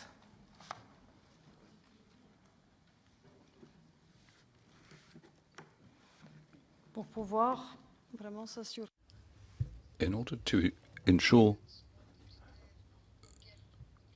perfect selection, there's only one way forward: transparency. If you really want to know how the European Innovation Council selects projects, and we need regular information regarding the selection process for the projects. I also want to stress here other instruments that we can use, particularly digital tools. Last week, at the Innovation and Research Day, we launched a new platform. Ms. Toya will also be interested in the Horizon results, because this will give us the largest possible amount of information on the creators of projects and their outcomes. This increases the prospect of potential users being abreast of this information. I think there are ways here to use digital technology to enhance transparency even more. We must ensure that our single window is a real window where the startups and new arrivals can really check the information. The next speaker on our list is Gian Antonio Adare, Cult Committee for ID. Grazie. Yes, thank you very much. As Commissioner-designate for youth and innovation, the Commission has actually gone for just calling it innovation and youth and forgetting about the other issues of culture and education. It seems that Mrs. von der Leyen doesn't care much about culture. But what financial instrument does the Commission envisage for small and medium-sized companies to be involved in creative industries and in protecting the cultural heritage? What does the Commission intend to do to create a true European university network and centres of excellence? And finally, there's been no mention of a very important subject, and that's the issue of disability with relation to sport. What financial instruments will the Commission promote to try and ensure the inclusion of disabled people in sports? Commissioner-designate. Merci beaucoup pour vos questions. Yes, thank you very much for that question. Well, I'll start by clearly reiterating my support for SMEs, particularly with regard to culture. That's where we can really count on creativity and innovation. So I would like to draw your attention to that very clearly. I'll remind you of the availability of Creative Europe. There's the idea of creative innovation laboratories. This is a pilot project. I'm expecting that small and medium-sized companies will have privileged access to that. So I realize it's very important to ensure that they get their fair share of Horizon Europe, and we need to give more visibility to the different examples that are already working and out there. As for universities, we are right at the very beginning of a long road. That's why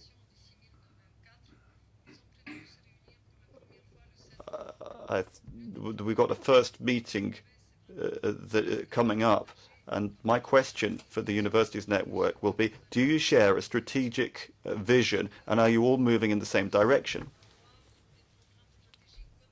Do we want common strategic programs that can ensure that education and professional development are taken into account? It's important that they take the necessary decisions, strategic choices. It's a major challenge. Research can help a lot as well.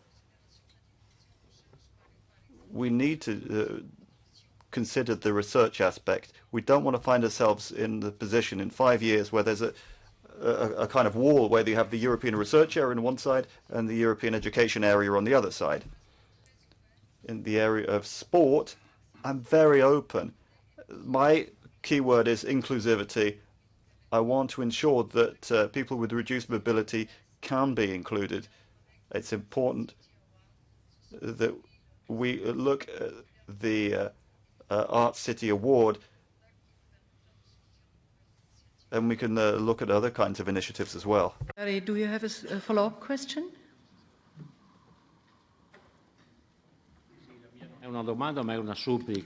Not really a question, but a request. Disabled people really need Europe. You need to help people who are disadvantaged. We've got lots of opportunities. We are in a position to do it. The way you can include disabled people through sport is incredible. So I really call upon you to use every possible lever at the European level to take these people into account. Thank you very much. Mrs. Gabriel, do you want to answer to the statement? Alors, dans ce cas, je répondrai, il est beau le projet. Europe for Culture is a good one. Maybe we could have the Europe for Sport program as well. The next speaker on our list is Mrs. Dace Melbade. She's coordinator in Cult Committee for ECR.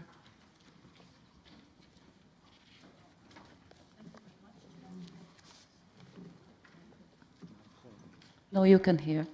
Thank you very much, Chair. Ursula von der Leyen, in her agenda for Europe, speaks about the EU's position as a global leader in science, attracting the best brains from all over the world. But we have to keep in mind that the battle for the brains is not only external challenge, but also a reason for the internal tension and internal competition. In the battle for the best minds, the EU's east part appears to have worse hand. Net migration is negative in a number of Central and Eastern European countries. Brain drain, you already mentioned it in your introductory speech, is seriously affecting the sustainable future of these societies. We cannot speak about successful EU's cohesion policy if this process won't be stopped. My question is, how do you see the design of the European research and education area to provide more balanced development of human capital in the European Union? Merci beaucoup de votre... Thank you. Le dire. Je voudrais vraiment contribuer à revitaliser l'espace européen. Well, I would like to revitalise the European research area and to deal precisely with this brain drain and retain talent. Some examples: the European Research Council in a few years has become a case in point. The best researchers will want to come to Europe. The best researchers will end up wanting to stay in Europe. And I think what's of most interest to me is the ERC and its record of Nobel Prizes. They've had 6, but also in terms of researchers funded by it, it's continuing to employ them as a new research generation forming. There are more than 50,000 doctoral and postdoctoral students working on their plans now. So that's a good example. Also, after that, we need to tackle the problem that in some parts of Europe there is a particularly acute problem. Hence, there are 2 ways forward. When negotiating Horizon Europe, we made the commitment that we would look into Marie Curie bursaries to consider the idea of return grants for people who want to return to their countries of origin. In particular, because there's a pilot project underway since last year, bringing together DG Research and DG EAC, that stipulates that researchers wanting to research in EU13 can get financing under Horizon 2020, and if they were, and in fact, in the case of a lack of success here, we allowed them to resubmit their application, and in a year we've seen a great increase in the success rate, and also we've got a study underway tracking developments, and I'm sure that that will provide rich pickings in terms of how to respond more quickly. Mrs. Melbade, do you have a follow-up question?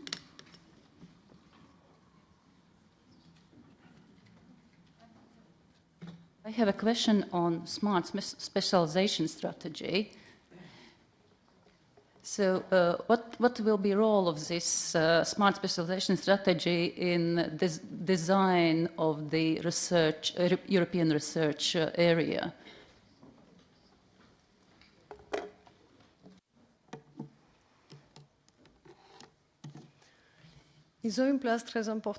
They have a very important place, these smart specialization strategies. We don't often have an opportunity, but I would like to thank the Joint Research Centre, the JRC of the EU, which has done a great deal of work and has helped regions in their smart specialization.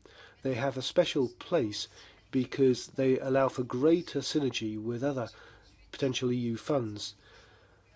The European Regional Development Fund is a case in point, which allows us to put in place an infrastructure covering an area covered by smart specialization projects, allowing for the funding of the first step before it then accesses Horizon to set up an excellence centre or a cooperative project participation. I'm interested in giving a higher profile to the regions that have engaged in this sort of strategy and that have provided a great example of progress. I'd rather say that than say that we should do much more. Also, in terms of regional innovation, we've seen that in the ILO, and I want to see how that can be moved on. Eva Maida, ITRE Committee for EPP. Thank you, Chair. Уважаема госпожо Gabriel. Ms. Gabriel, first of all, I would like to thank you for the cooperation with the European Parliament. I hope that we will continue to build upon it in future. When we talk about technological leadership, as you mentioned in your introductory statement, Europe has two main rivals, the US and China. Therefore, I believe it is extremely important for programs such as Horizon Europe to think globally, namely to enhance competitiveness of the European industry through technologies so that we will have strategic autonomy. My question for you is, how will you make sure that European research will be beneficial to the technologies of the future, the so-called key enabling technologies related to information and telecommunication technologies, digital and nanotechnologies, etc.? Thank you. Merci beaucoup, Madame Magdel, pour votre question. Comme vous l'avez dit, la compétitivité de l'Europe. Thank you very much for your question. As you said, Europe's competitiveness is based very much on industry. If we want to be in charge of our fate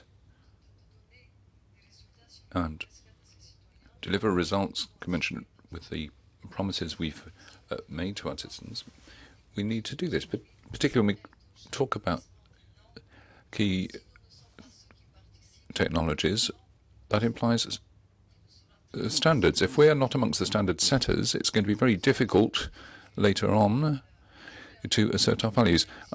I'm making a very clear reference here to artificial intelligence. I'm very proud of what we've done. The same applies to cybersecurity and other partnerships too. So under Pillar 2 of Horizon Europe, we've envisaged a digital industry and space thematic pole. That's where we'll continue to pay particular attention to our partnership with industry. I just mentioned AI, but we are also working on cybersecurity and connectivity, and quantum technology, high-performance computing. These are areas where Europe can provide real strength and added value. The time has come now to invest in these technologies so that we can then help set the standards. So the important thing for me at this stage is to exploit every resource available to us in Horizon Europe and Horizon, making the most of the European shared interest programs, for example. We've done that with photonics, and we'll continue to do this in other spheres too. So once again, as far as I'm concerned, if we want to make a true success, if we want to have a real free hand and be part of the new wave of innovation, now's the time to invest. We have assets in deep tech, and now's the time to invest to ensure that we have technology sovereignty. Question, Ms. Madel? Thank you, Chair. Yes, I do. Согласна съм с вас, но...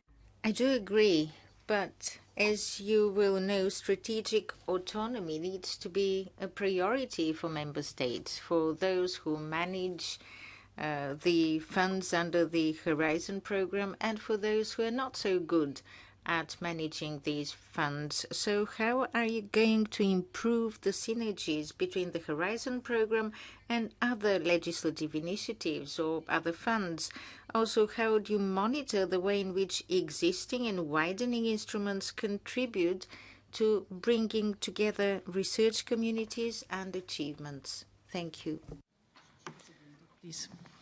Аз имах възможност да дам вече отговор. Actually, I was already able to talk about the European Social Fund, the European Regional Fund. Maybe I can mention the excellence programs and state subsidies. The seal of excellence makes it possible to get a faster access to funding and make progress faster. Also, you talk about something quite important. Member states are not the same. There are differences between them. We should certainly continue working with them in the framework of the European semester. But for me, widening, as you said, is quite important because for the first time we have 3.3% in the budget. We have measures such as teaming and others. But I know that we should think of new ones. I know that there's certain misgivings, but I would like to introduce some monitoring mechanism so that we can see what has been achieved. Let us have a real follow-up. Let us have genuine transparency so that we know where we are and what needs to be done. Just want to remind that we please stick to the time because otherwise we are running out of that. So the next speaker is Ivas Ijabs from ITRE Committee, Renew Europe. Thank you, Chair, and congratulations, Madam Commissioner-designate, with your nomination. I welcome very much your 4 strands of action you intend to take in order to narrow this innovation gap between the leaders and laggards and to turn brain drain into the brain circulation.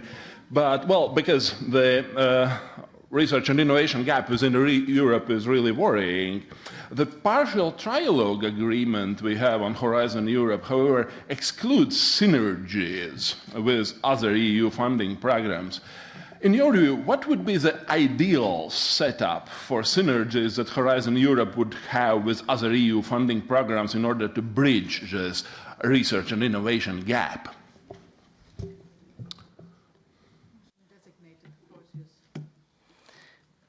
Merci beaucoup de vos questions. Thank you very much for your question. Well, first of all, this is important for Horizon Europe. We need to see how this new budget for widening can actually overcome the gap and provide solutions. We can't talk about a common competitiveness if we have such huge divergences between member states in terms of performance, investments in research and innovation, in terms of access to finance.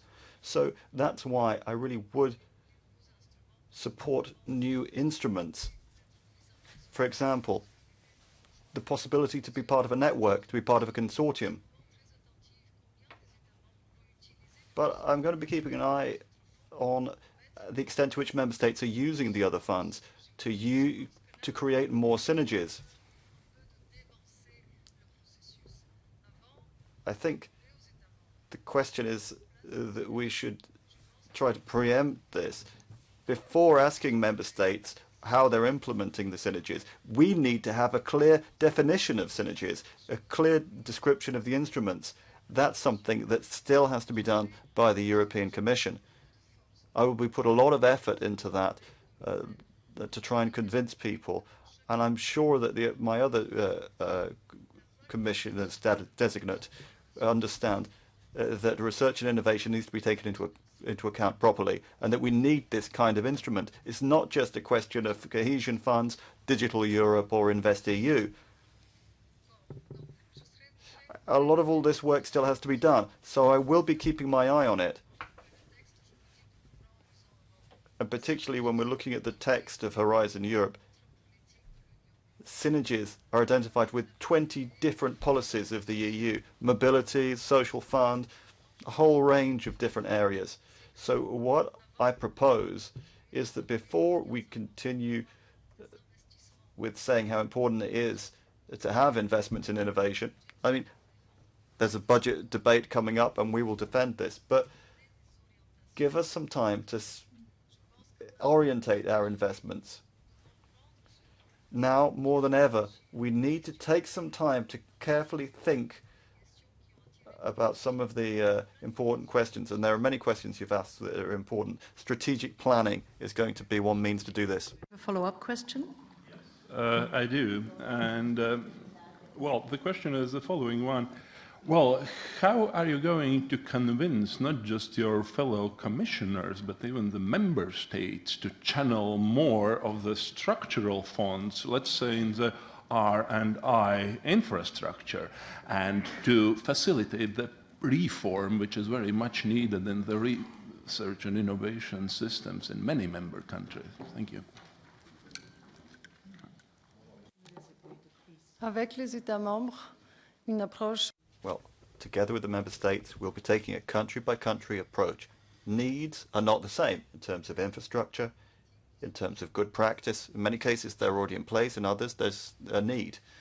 So the important thing is to have a look at the reference framework of the European semester, that we want to see the results of the innovation programs. Some countries have achieved their targets for research and innovation. Others haven't. I'm thinking of Poland, Czech Republic, Slovakia, who've been making a huge effort over the last few years that still haven't been able to achieve the targets. The important thing is that in our conversations with member states, we need to be as clear and precise as possible. It's not just a question of saying that synergies exist, that they're out there. We need to say how they can be used in their concrete situation. We need to look at the state of infrastructure, the level of technological development. We need to look at the funding available for research and innovation. We need to give them examples of how we can use this funding better. In the cases of good experiences,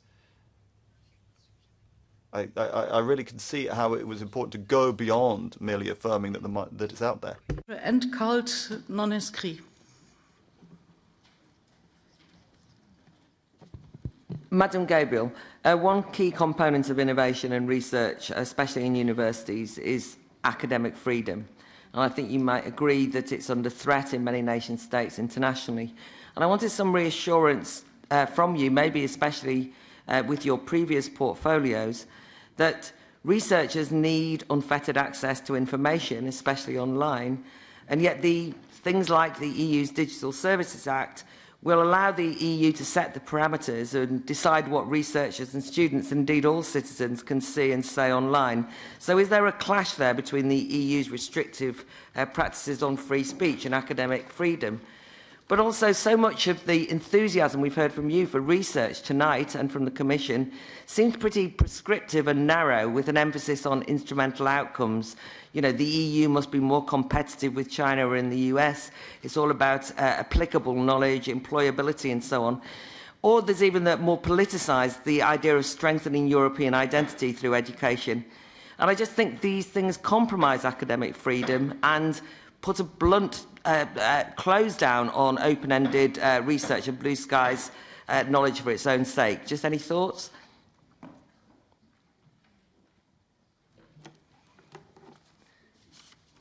Je pense que je défendrai avec toutes mes forces.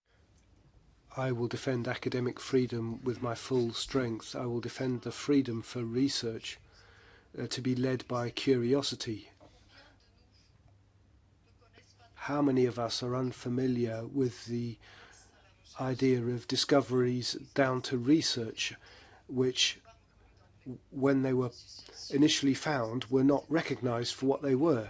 That's how I see it. I will set particular store by that balance between research, which allows us to make breakthroughs, and that's how I see the European Research Council and its importance in promoting frontier research, and also saying that today, more than ever before, together with our citizens, we must work on achieving results in openness and transparency. This must be to global challenges such as climate change or the digital transition and all the important issues that that throws up, and the industrial strategy. You also touched on another question, which is open science. That's something close to my heart, and I will continue to work on it. Today, more than ever before, we need researchers to be able to share the findings from their projects with others. so that they can capitalize on other people's research. That's already happening.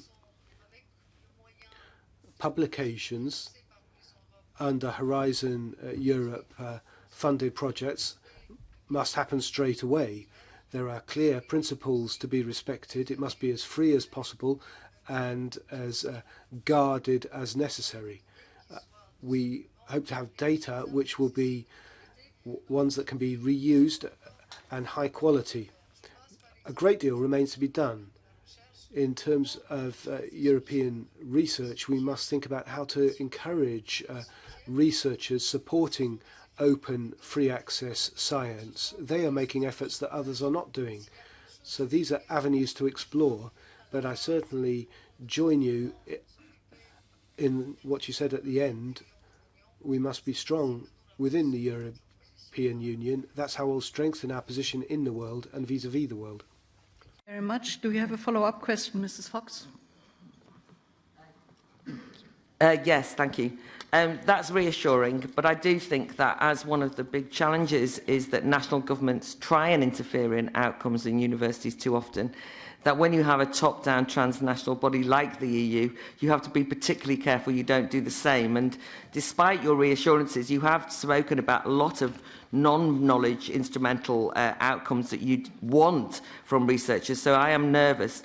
But conversely, I wondered whether you might reflect on how we can separate more clearly the universities for knowledge for its own sake and then training of the millions and millions of people in different nation states who don't go to universities.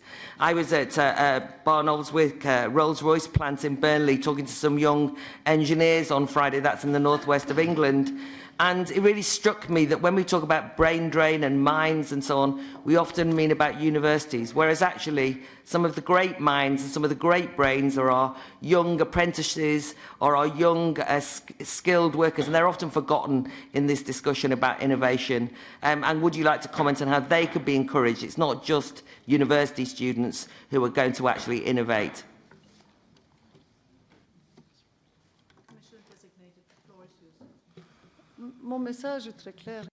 My message is very clear. We don't just learn within the four walls of a school, university or workplace. That's part of the thinking of lifelong learning and developing skills without distinguishing by age or when that talent is brought to a head. So I think this is a very encouraging message. That's the objective of Erasmus+, and I want to ensure that it's more open as an instrument. The European Institute of Innovation and Technology is also a training institution that provides skills. I would commend looking closely at the people that it's supported. They're not all meant to follow a traditional pathway. It's important to diversify careers and personalize possible routes. There will be a broad range. I would like to see how European universities take that into account. Last word on academic freedom. This is something really important to me. It's not just in terms of research freedom or funding. It's one of our principles. We have charters at a European level, and they're not coincidental. I would really try and do my best to ensure that they're complied with. The next speaker on our list is Mrs. Julie Ward, Cult Committee for S&T, please. Welcome, and it's good to see you here. I'd like to return to the issue of human rights. We're observing with great concern the growing attacks on media and artistic freedoms, which are fundamental rights included in the Charter. So how do you plan to ensure that journalists and artists can continue to perform their duties without political obstruction? And regarding fake news and misinformation, which has seriously undermined our democracies, how do you intend to proceed concretely with the Digital Education Action Plan?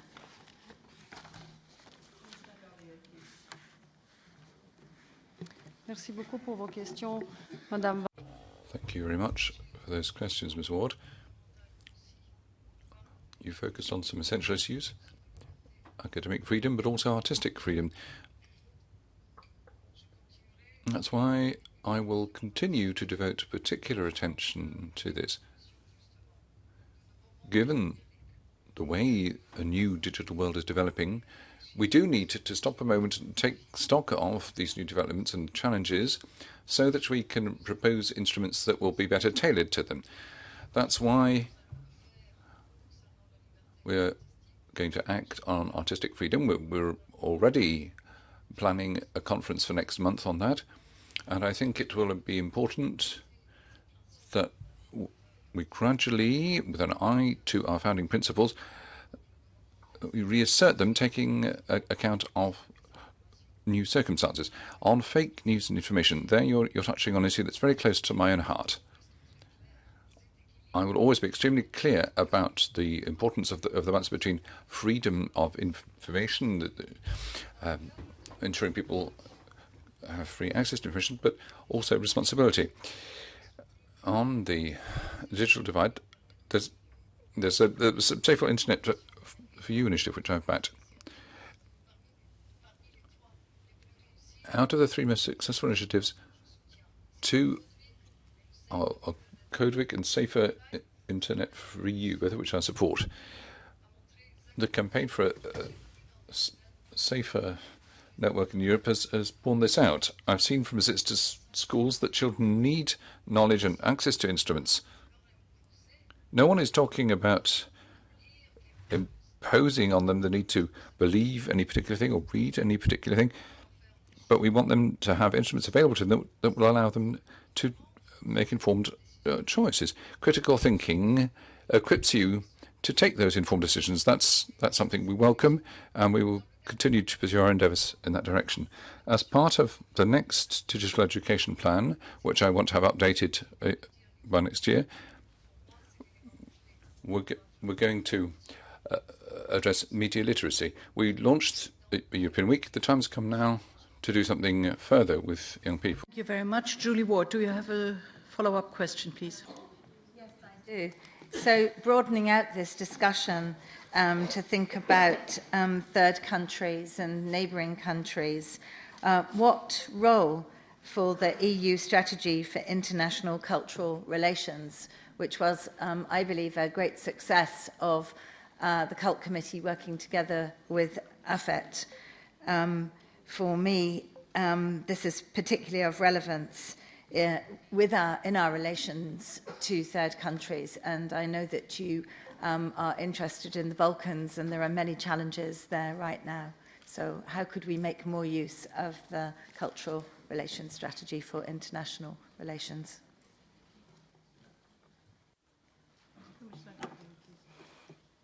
La diplomatie culturelle, c'est un véritable... Cultural diplomacy is a real soft power tool, which means that when we find that hard power instruments are not getting us very far in the international community, we're nonetheless in a position to keep doors open to dialogue. Now, I can't conceal from you the fact that our partners in the Western Balkans do hold out something positive as far as I'm concerned. These are countries that are part of Europe. Today, more than ever, what they need to hear is that we're going to provide them with some palpable support. That's what we did with roaming, which I worked on in my previous term as Commissioner. But when it comes to Creative Europe, if there's one person I've missed very sorely, when I see how his eyes shine when he talks about Creative Europe, it's someone I know in Serbia, and that applies to the whole region. There's a wonderful nursery of fresh talent down there. And these countries are very much affected by the way young people are fleeing the countries. If we want to persuade young people to stay in their home region and countries, they have to have prospects. The creative industries and culture are something that part of the world attaches a lot of value to, and it seems to me that this is an area where we can continue to have very close cooperation. Now I pass over for the last 6 questions to my colleague, Mrs. Valean, please. Yes, thank you very much. So last round starts with Mr. Adamov, APP Culture Committee. Please.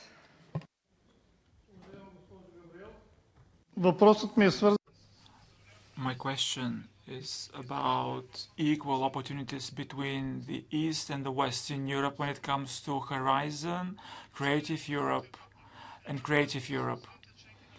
When it comes to Horizon Europe, many member states have a low percentage of approved projects like Poland, the Czech Republic, Romania, Bulgaria, Lithuania, Croatia, Hungary, etc. How are you going to promote this program all over Europe to make sure that we have equal participation between the East and the West? And do you envisage technical assistance? When it comes to Creative Europe, currently this program is run by different commissioners and director generals. Media sub-program under Goulart. How are you going to coordinate work between different directorate generals? How are you going to ensure greater efficiency of this program? Will you make sure that this program will be adequately funded to promote more cultural and creative initiatives from all the European member states? Merci beaucoup, Monsieur Ademov, pour vos questions. Thank you very much, Mr. Ademov, for your question. On the part on Horizon Europe, I think that the message has been heard loud and clear on the subject of widening. Well, I think it's not enough to simply say that a certain percentage of the budget is given to it. Rather, we want to get the countries involved. If you look at the participation rate in the EU 13, it's 5%. But before it was 4.8%. So we are getting more projects. There are more projects among experts that can cooperate. There's teamings for centres of excellence. There's the European research area, which can help individual researchers to make progress. But on the other hand, you actually raised a very important question. For the EU 13 countries, it's important for more technical assistance to be provided. We need to spend more time and money, if possible, on technical assistance. I'm thinking of things that work and that I know, and that's the policy support facility.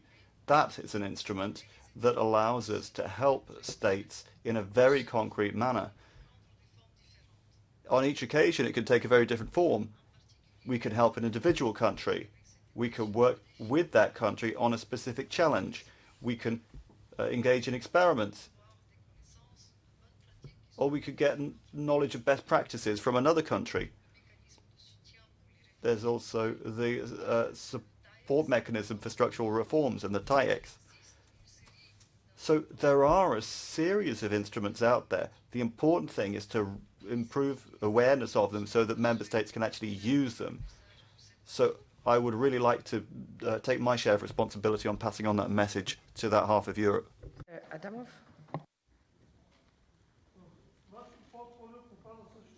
No microphone for the speaker. No microphone.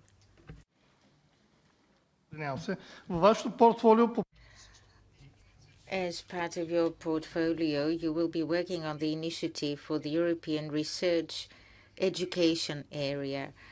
In the European education area, it is important to work on recognition of diplomas, but how is this possible without everybody becoming the same? Thank you for your question. Yes, European education area. The target year is 2025.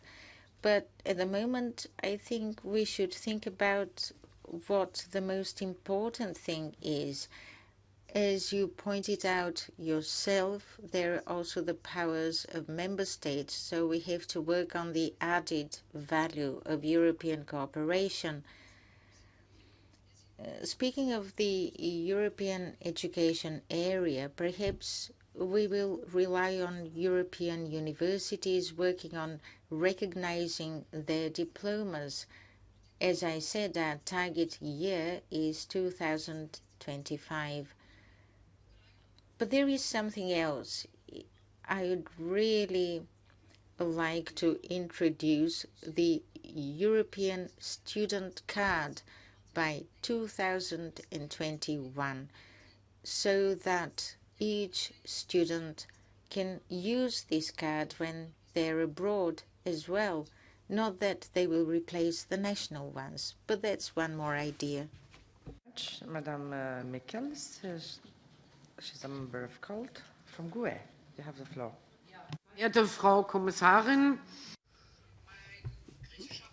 Madam Commissioner, my Greek group member, Alexos Georgouras, wrote an open letter to Mrs. von der Leyen saying that without culture, European integration would have been unthinkable. You yourself have talked about DNA, culture as DNA, and I would like a clear answer from you. Do you not think that culture should be visibly part of your portfolio, not just in the job description? And then a question from the 2017 hearing that you didn't answer that I asked then, and it was about the copyright directive. It seemed to be only about press houses, and I asked about the upload filter. How do we deal with the many open questions and exceptions from copyright law? Are you planning something for museums, galleries and libraries to allow online and offline access to cultural heritage? Merci beaucoup de vos questions. Thank you for your questions. I'll start with the copyright directive. Yes, we have made exceptions for research, education, libraries, cultural heritage. It's all in the text. What I would like now is to follow through the process more closely to see how it is implemented. Moreover, in October, we will be beginning another widespread consultation with our stakeholders to set about this issue again. As to the text obtained, it was very good. I was very happy. But now I need to look at how member states are implementing it. And I will make great efforts to provide more information to those who will benefit from the exceptions. Then you mentioned culture.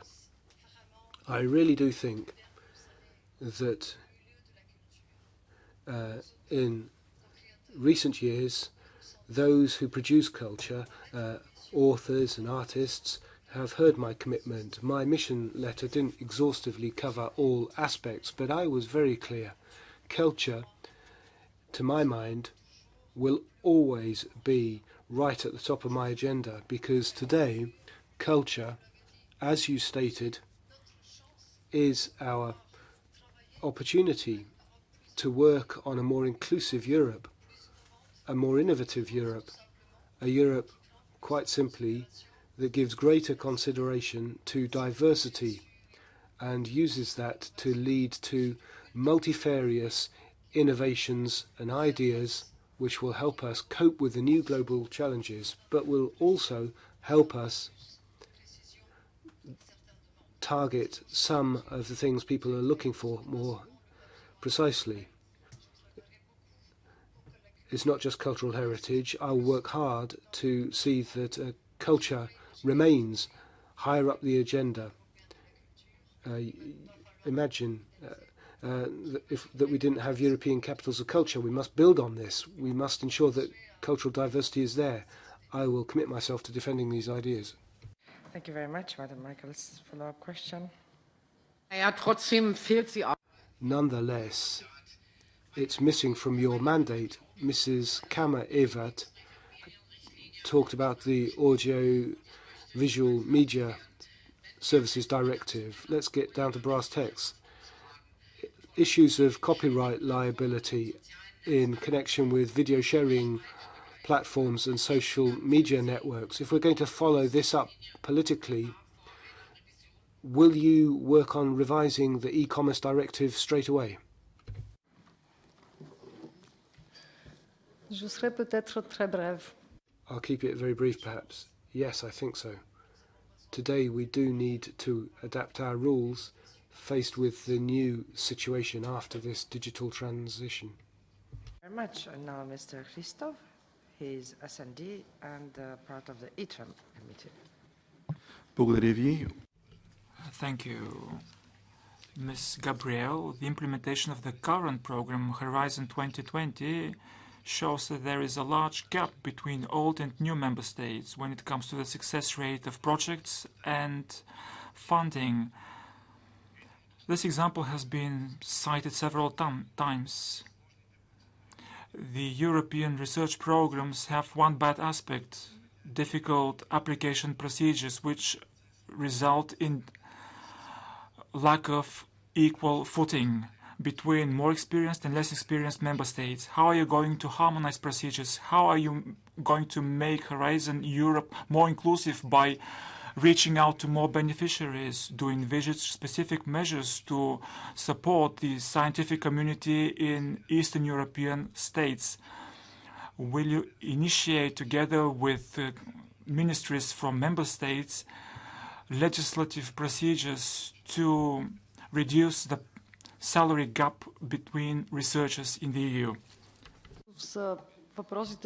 Thank you for your questions, Mr. Christoph. I would like to answer them quite succinctly, widening and how to make sure that all EU member states have this rate of efficiency when it comes to investment in research. You used one keyword: simplification. Simplification is true now for part of the procedures under Horizon 2020, but we will go further, to say the least, because simplification is the spirit underlying the next Horizon Europe program. For the first time, 3 pillars with 3 very clear logics of intervention. Under each pillar, from research to innovation, we've got a clear description of the mechanism aimed at simplification, which will underpin projects and participation. And let me pay special attention to the simplification of procedures. We all know what it's all about. Have one type of standard document when it comes to applications, to demand less information from future beneficiaries,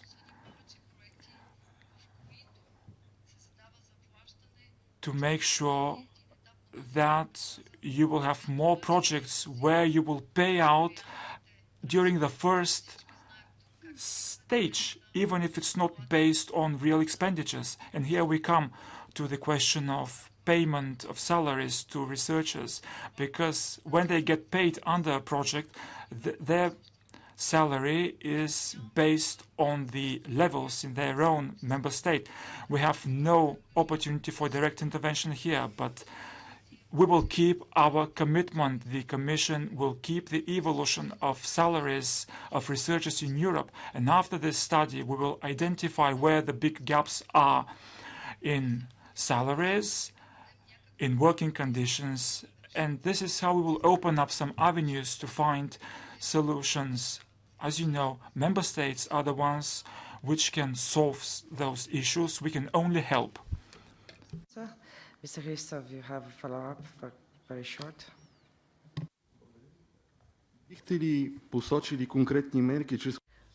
Would you mention concrete measures to support the development of European researchers so that we can stop the brain drain? We said that there is not enough money very often.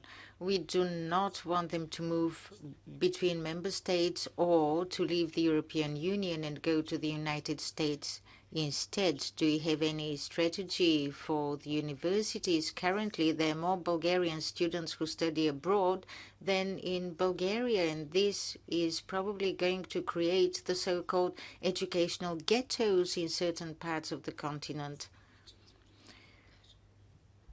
Well, actually, I have been able to state this already. We would like to monitor and see what happens with the Marie Sklodowska-Curie grants. we see that actually many students decide to use a grant and then go back to their home country. I'm not sure that payment is the only factor. We would like to think of some kind of a grant that makes it possible for a scientist to return to their home country, having worked abroad. But it's quite important to follow developments, as you say, because differences are not only down to payment, there are differences in terms of conditions and procedures that make it possible for people to grow even hierarchically. We're all talking about transparency here, so it's quite important to work on the levels of payment, on cooperation, on transparency. And we would like to create these European universities by 2024. Who should work on all this? Vice Chair of the Cult Committee and represents the Greens. Mr. Franz, 1 minute. At a time when the far right is progressing, at a time when racism, homophobia, LGBT phobia, Islamophobia, anti-Gypsyism and anti-Semitism are rising, what do you concretely prognose to fight these phenomena effectively? Against this background, Erasmus Plus is an important tool for intercultural dialogue and for promoting the EU motto, United in Diversity.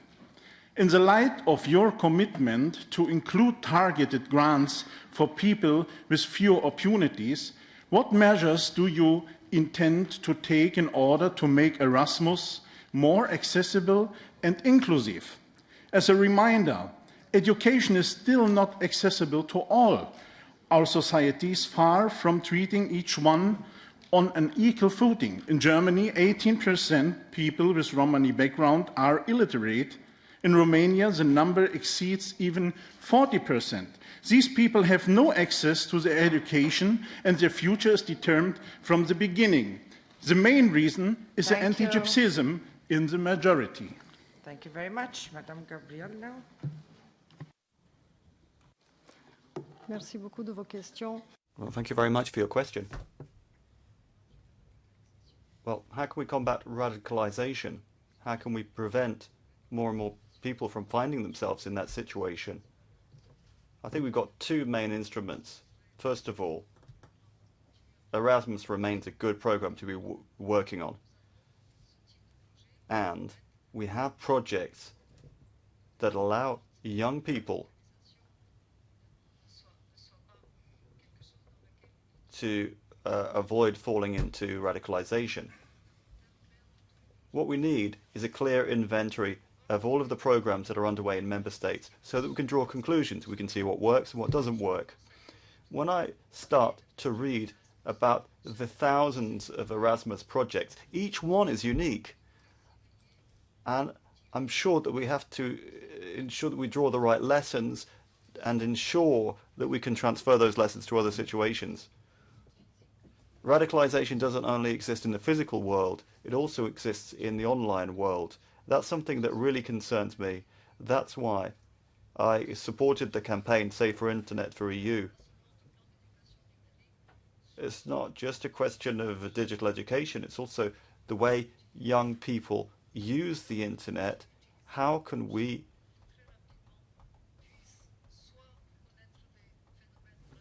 ensure that they don't encounter radicalization, and how can they move towards some kind of healthier lifestyle? You can see that on the social networks, when you sign up to one thing, then you end up getting the deluge of others on similar subjects, and it can eventually put young people into very unpleasant situations. So Erasmus, radicalization. But I think it's important that we work closely with schools. And we need to have more actions with schools. What about all those children who don't end up at school? 1 child in 5 from a disadvantaged background may not be in preschool or in school.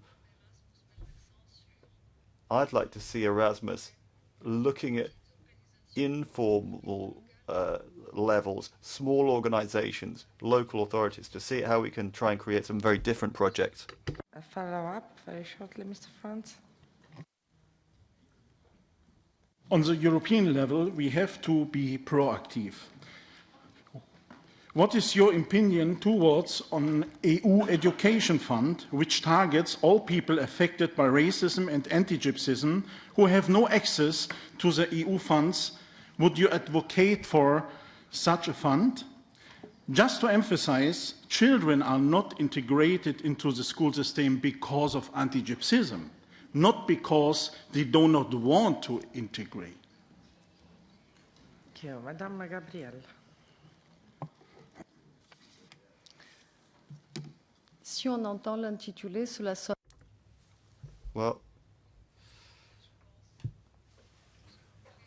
it all sounds very nice, but before we move forward, we have to look at what we have available to us already.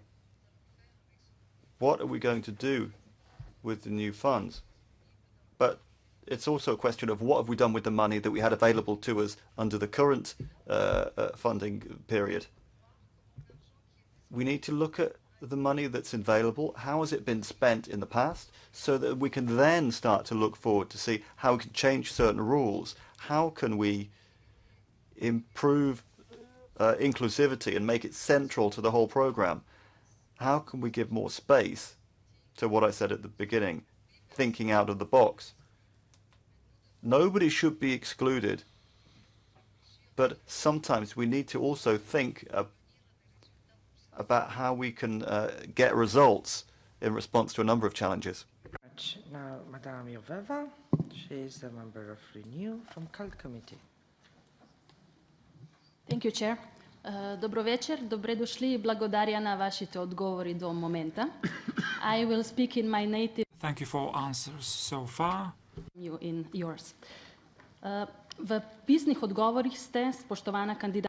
In your written replies, Commissioner-designate, you mentioned that you wish to support member states in their better coordination of investments in the so-called knowledge triangle, research, innovation, education, and also in providing for funding to scientists to try and resolve the challenges we're up against. Could you please explain how you intend to support member states in doing so? Specifically, how do you intend to provide for the connection between the knowledge triangle on the one hand and the necessary infrastructure on the other?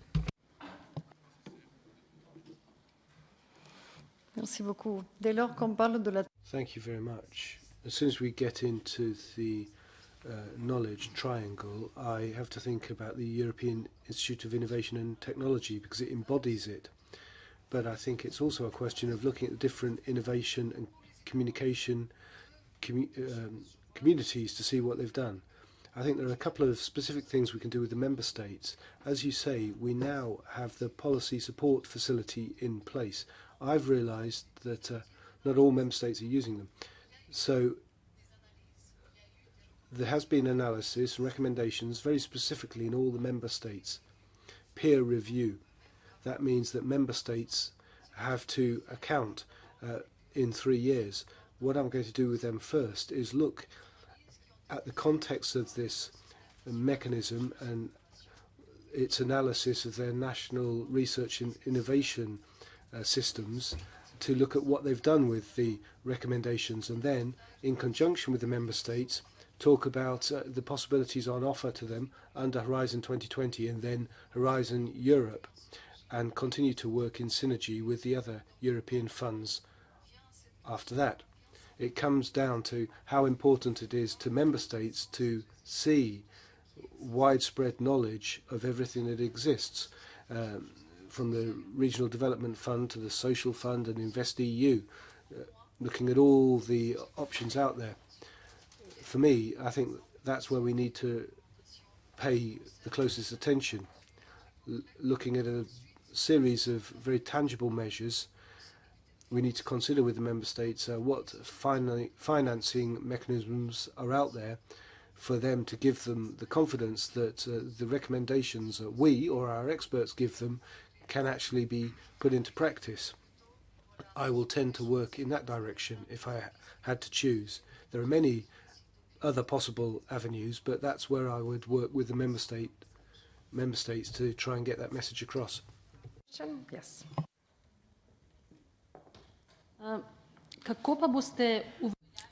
Thank you. How do you intend to implement this connection between research, education and innovation and other policies of the EU in this transition towards a climate neutral and just society?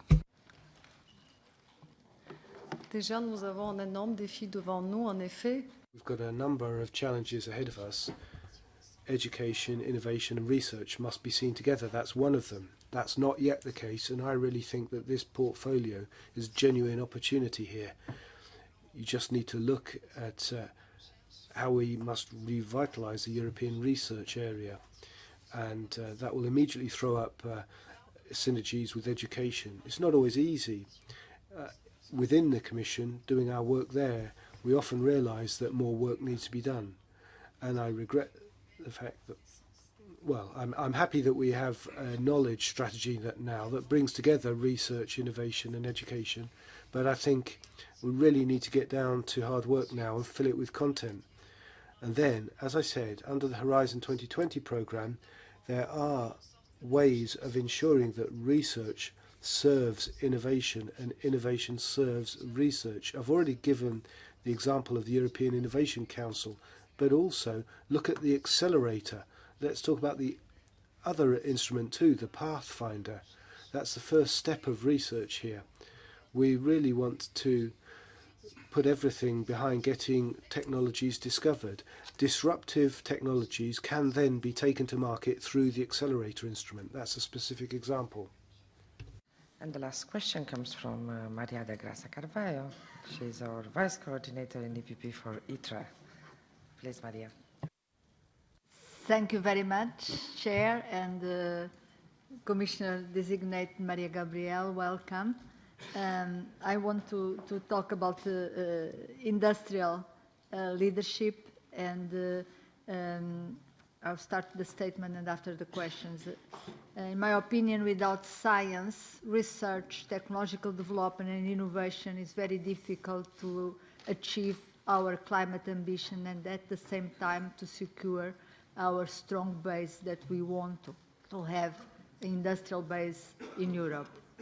Any industrial strategy needs to have at its core science and innovation policy and an ecosystem that makes the stakeholders to invest in different sectors, from automotive to aerospace, food, to chemicals or creative industries. My questions are the following. What are your concrete proposals in your policy and in Horizon Europe that will contribute for this strong industrial bases in Europe? And what you see the role of disruptive innovation and the EIC working together with the IT to contribute to this role? Thank you very much. Madame Gabriel. Merci beaucoup. Thank you very much for your questions. Indeed, as we've stated, Europe's ability to assume leadership relies on our industry. But if we want to use that as our angle of attack, we need to invest, and above all, we need to invest strategically in those areas where we'll be able to see some real European added value. Now, since you focused on industry, let me spell out immediately that there is a direct link, increased cooperation in view with Ms. Goulart and Ms. Vestager. We've set a goal for ourselves to work out a new European industrial strategy.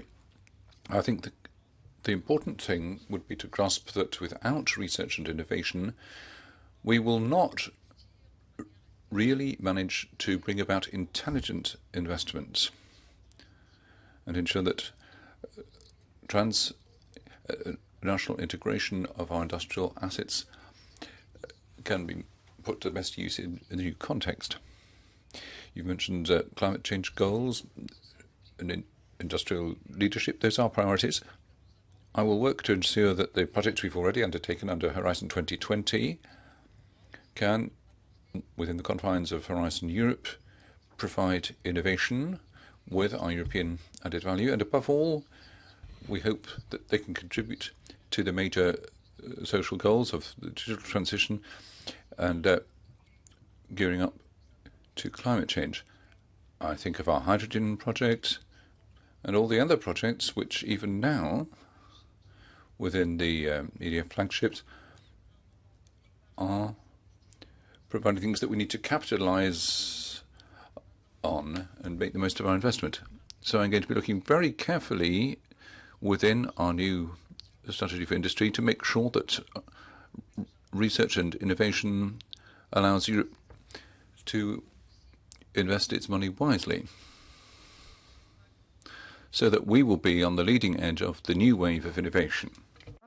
Mrs. Carvalho. Commissioner-designate, we will support you to deliver an ambitious, well-funded, simple and open Horizon Europe. However, there is still something that we have not achieved to do it quite well in Horizon 2020, and we want to improve for Horizon Europe. And I would like to ask you, how do you see it? We need to link better the frontier research with the rest all across Horizon Europe.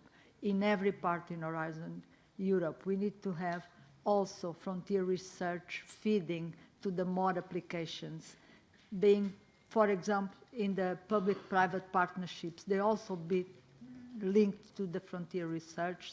You have mentioned hydrogen, we have mentioned the clean sky, and many others. How do you see that we can do this better link between ERC and the rest of the program and the more applied parts of the Horizon Europe? Thank you very much, and I wish you all the best. Thank you very much. Now, Madame Gabriel. Oui. Vous soulignez à juste titre ce défi. Yes, you're quite right to underscore that challenge. I do see possibilities here. The first pillar for Europe is devoted to scientific excellence. It's not just the European Research Council. There are also the Curie programs. Why not envisage pillar 2? Why not have them as part of ILO's current work, where they seek to raise people's awareness, build up the skill base, and have a proper ecosystem? You can't have a good ecosystem without researchers. So we have a possibility here to make a significant contribution to research. And research can help us fight cancer. They can help us on the climate and with digitalization. The important thing, as far as I'm concerned, is to work together closely with the research community so that they too can be more proactive in taking part. That's the commitment I would be entering into too. When the Commission issues a communication on the European research area in the second half of next year, these principles that were already in the process of spelling out are ones that I want us to push forward with. Concludes our 25 questions. Thank you very much for those very interesting questions. I would say very interesting exchange of views. And now, Commissioner-designated, I apologize while I had to cut some of your answers to very interesting questions. But now you have the opportunity to make up to 5 minutes statement at the end of this hearing, and you can include also ideas on which maybe you were not able to answer wholly.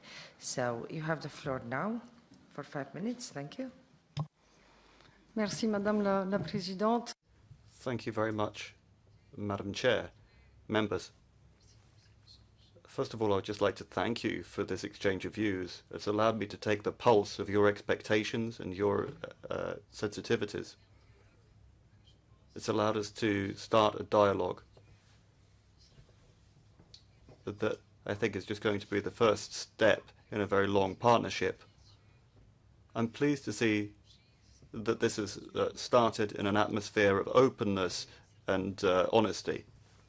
There are a number of points that keep coming back. Among those, the first message is that we have to understand that my job title, it covers everything: youth, education, research, etc.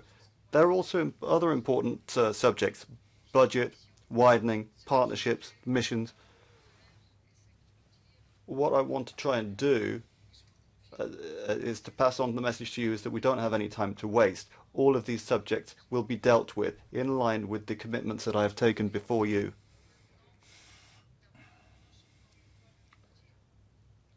I wanted to state clearly to you that it's time for us also to take some time to look at the instruments we have. We need to see if we can get the investments that target best the needs of our citizens and their companies, so that we can provide a European response. When you heard my introductory words, some of you were probably thinking to yourselves, are the challenges that I've listed in line with the priorities? Well, probably no. That's why I wanted to invert it. I wanted to say that with a sufficient budget, with cultural diversity in the creative industries, with young people, quality education, regions, sport, sharing with small and medium-sized companies that innovate, then we can try and provide leadership. I'm thinking of what Jacques Delors said: solidarity, competitiveness. I'll finish in Bulgarian. Let me conclude with something really special that I hold quite dearly to my heart. This is the Bulgarian anthem of culture and education, which is dedicated to Saint Cyril and Methodius, prominent educators. And the words of this anthem are quite symbolical. The text was written 127 years ago in the town of Ruse by a French teacher, Stoyan Mikhailovsky. 9 years later, a teacher of music in Lovech, Paniot Pitkov, comes up with the tune. He is inspired by seeing one of his pupils reading a poem during the music class, and 15 minutes later the tune came up. And during all those 120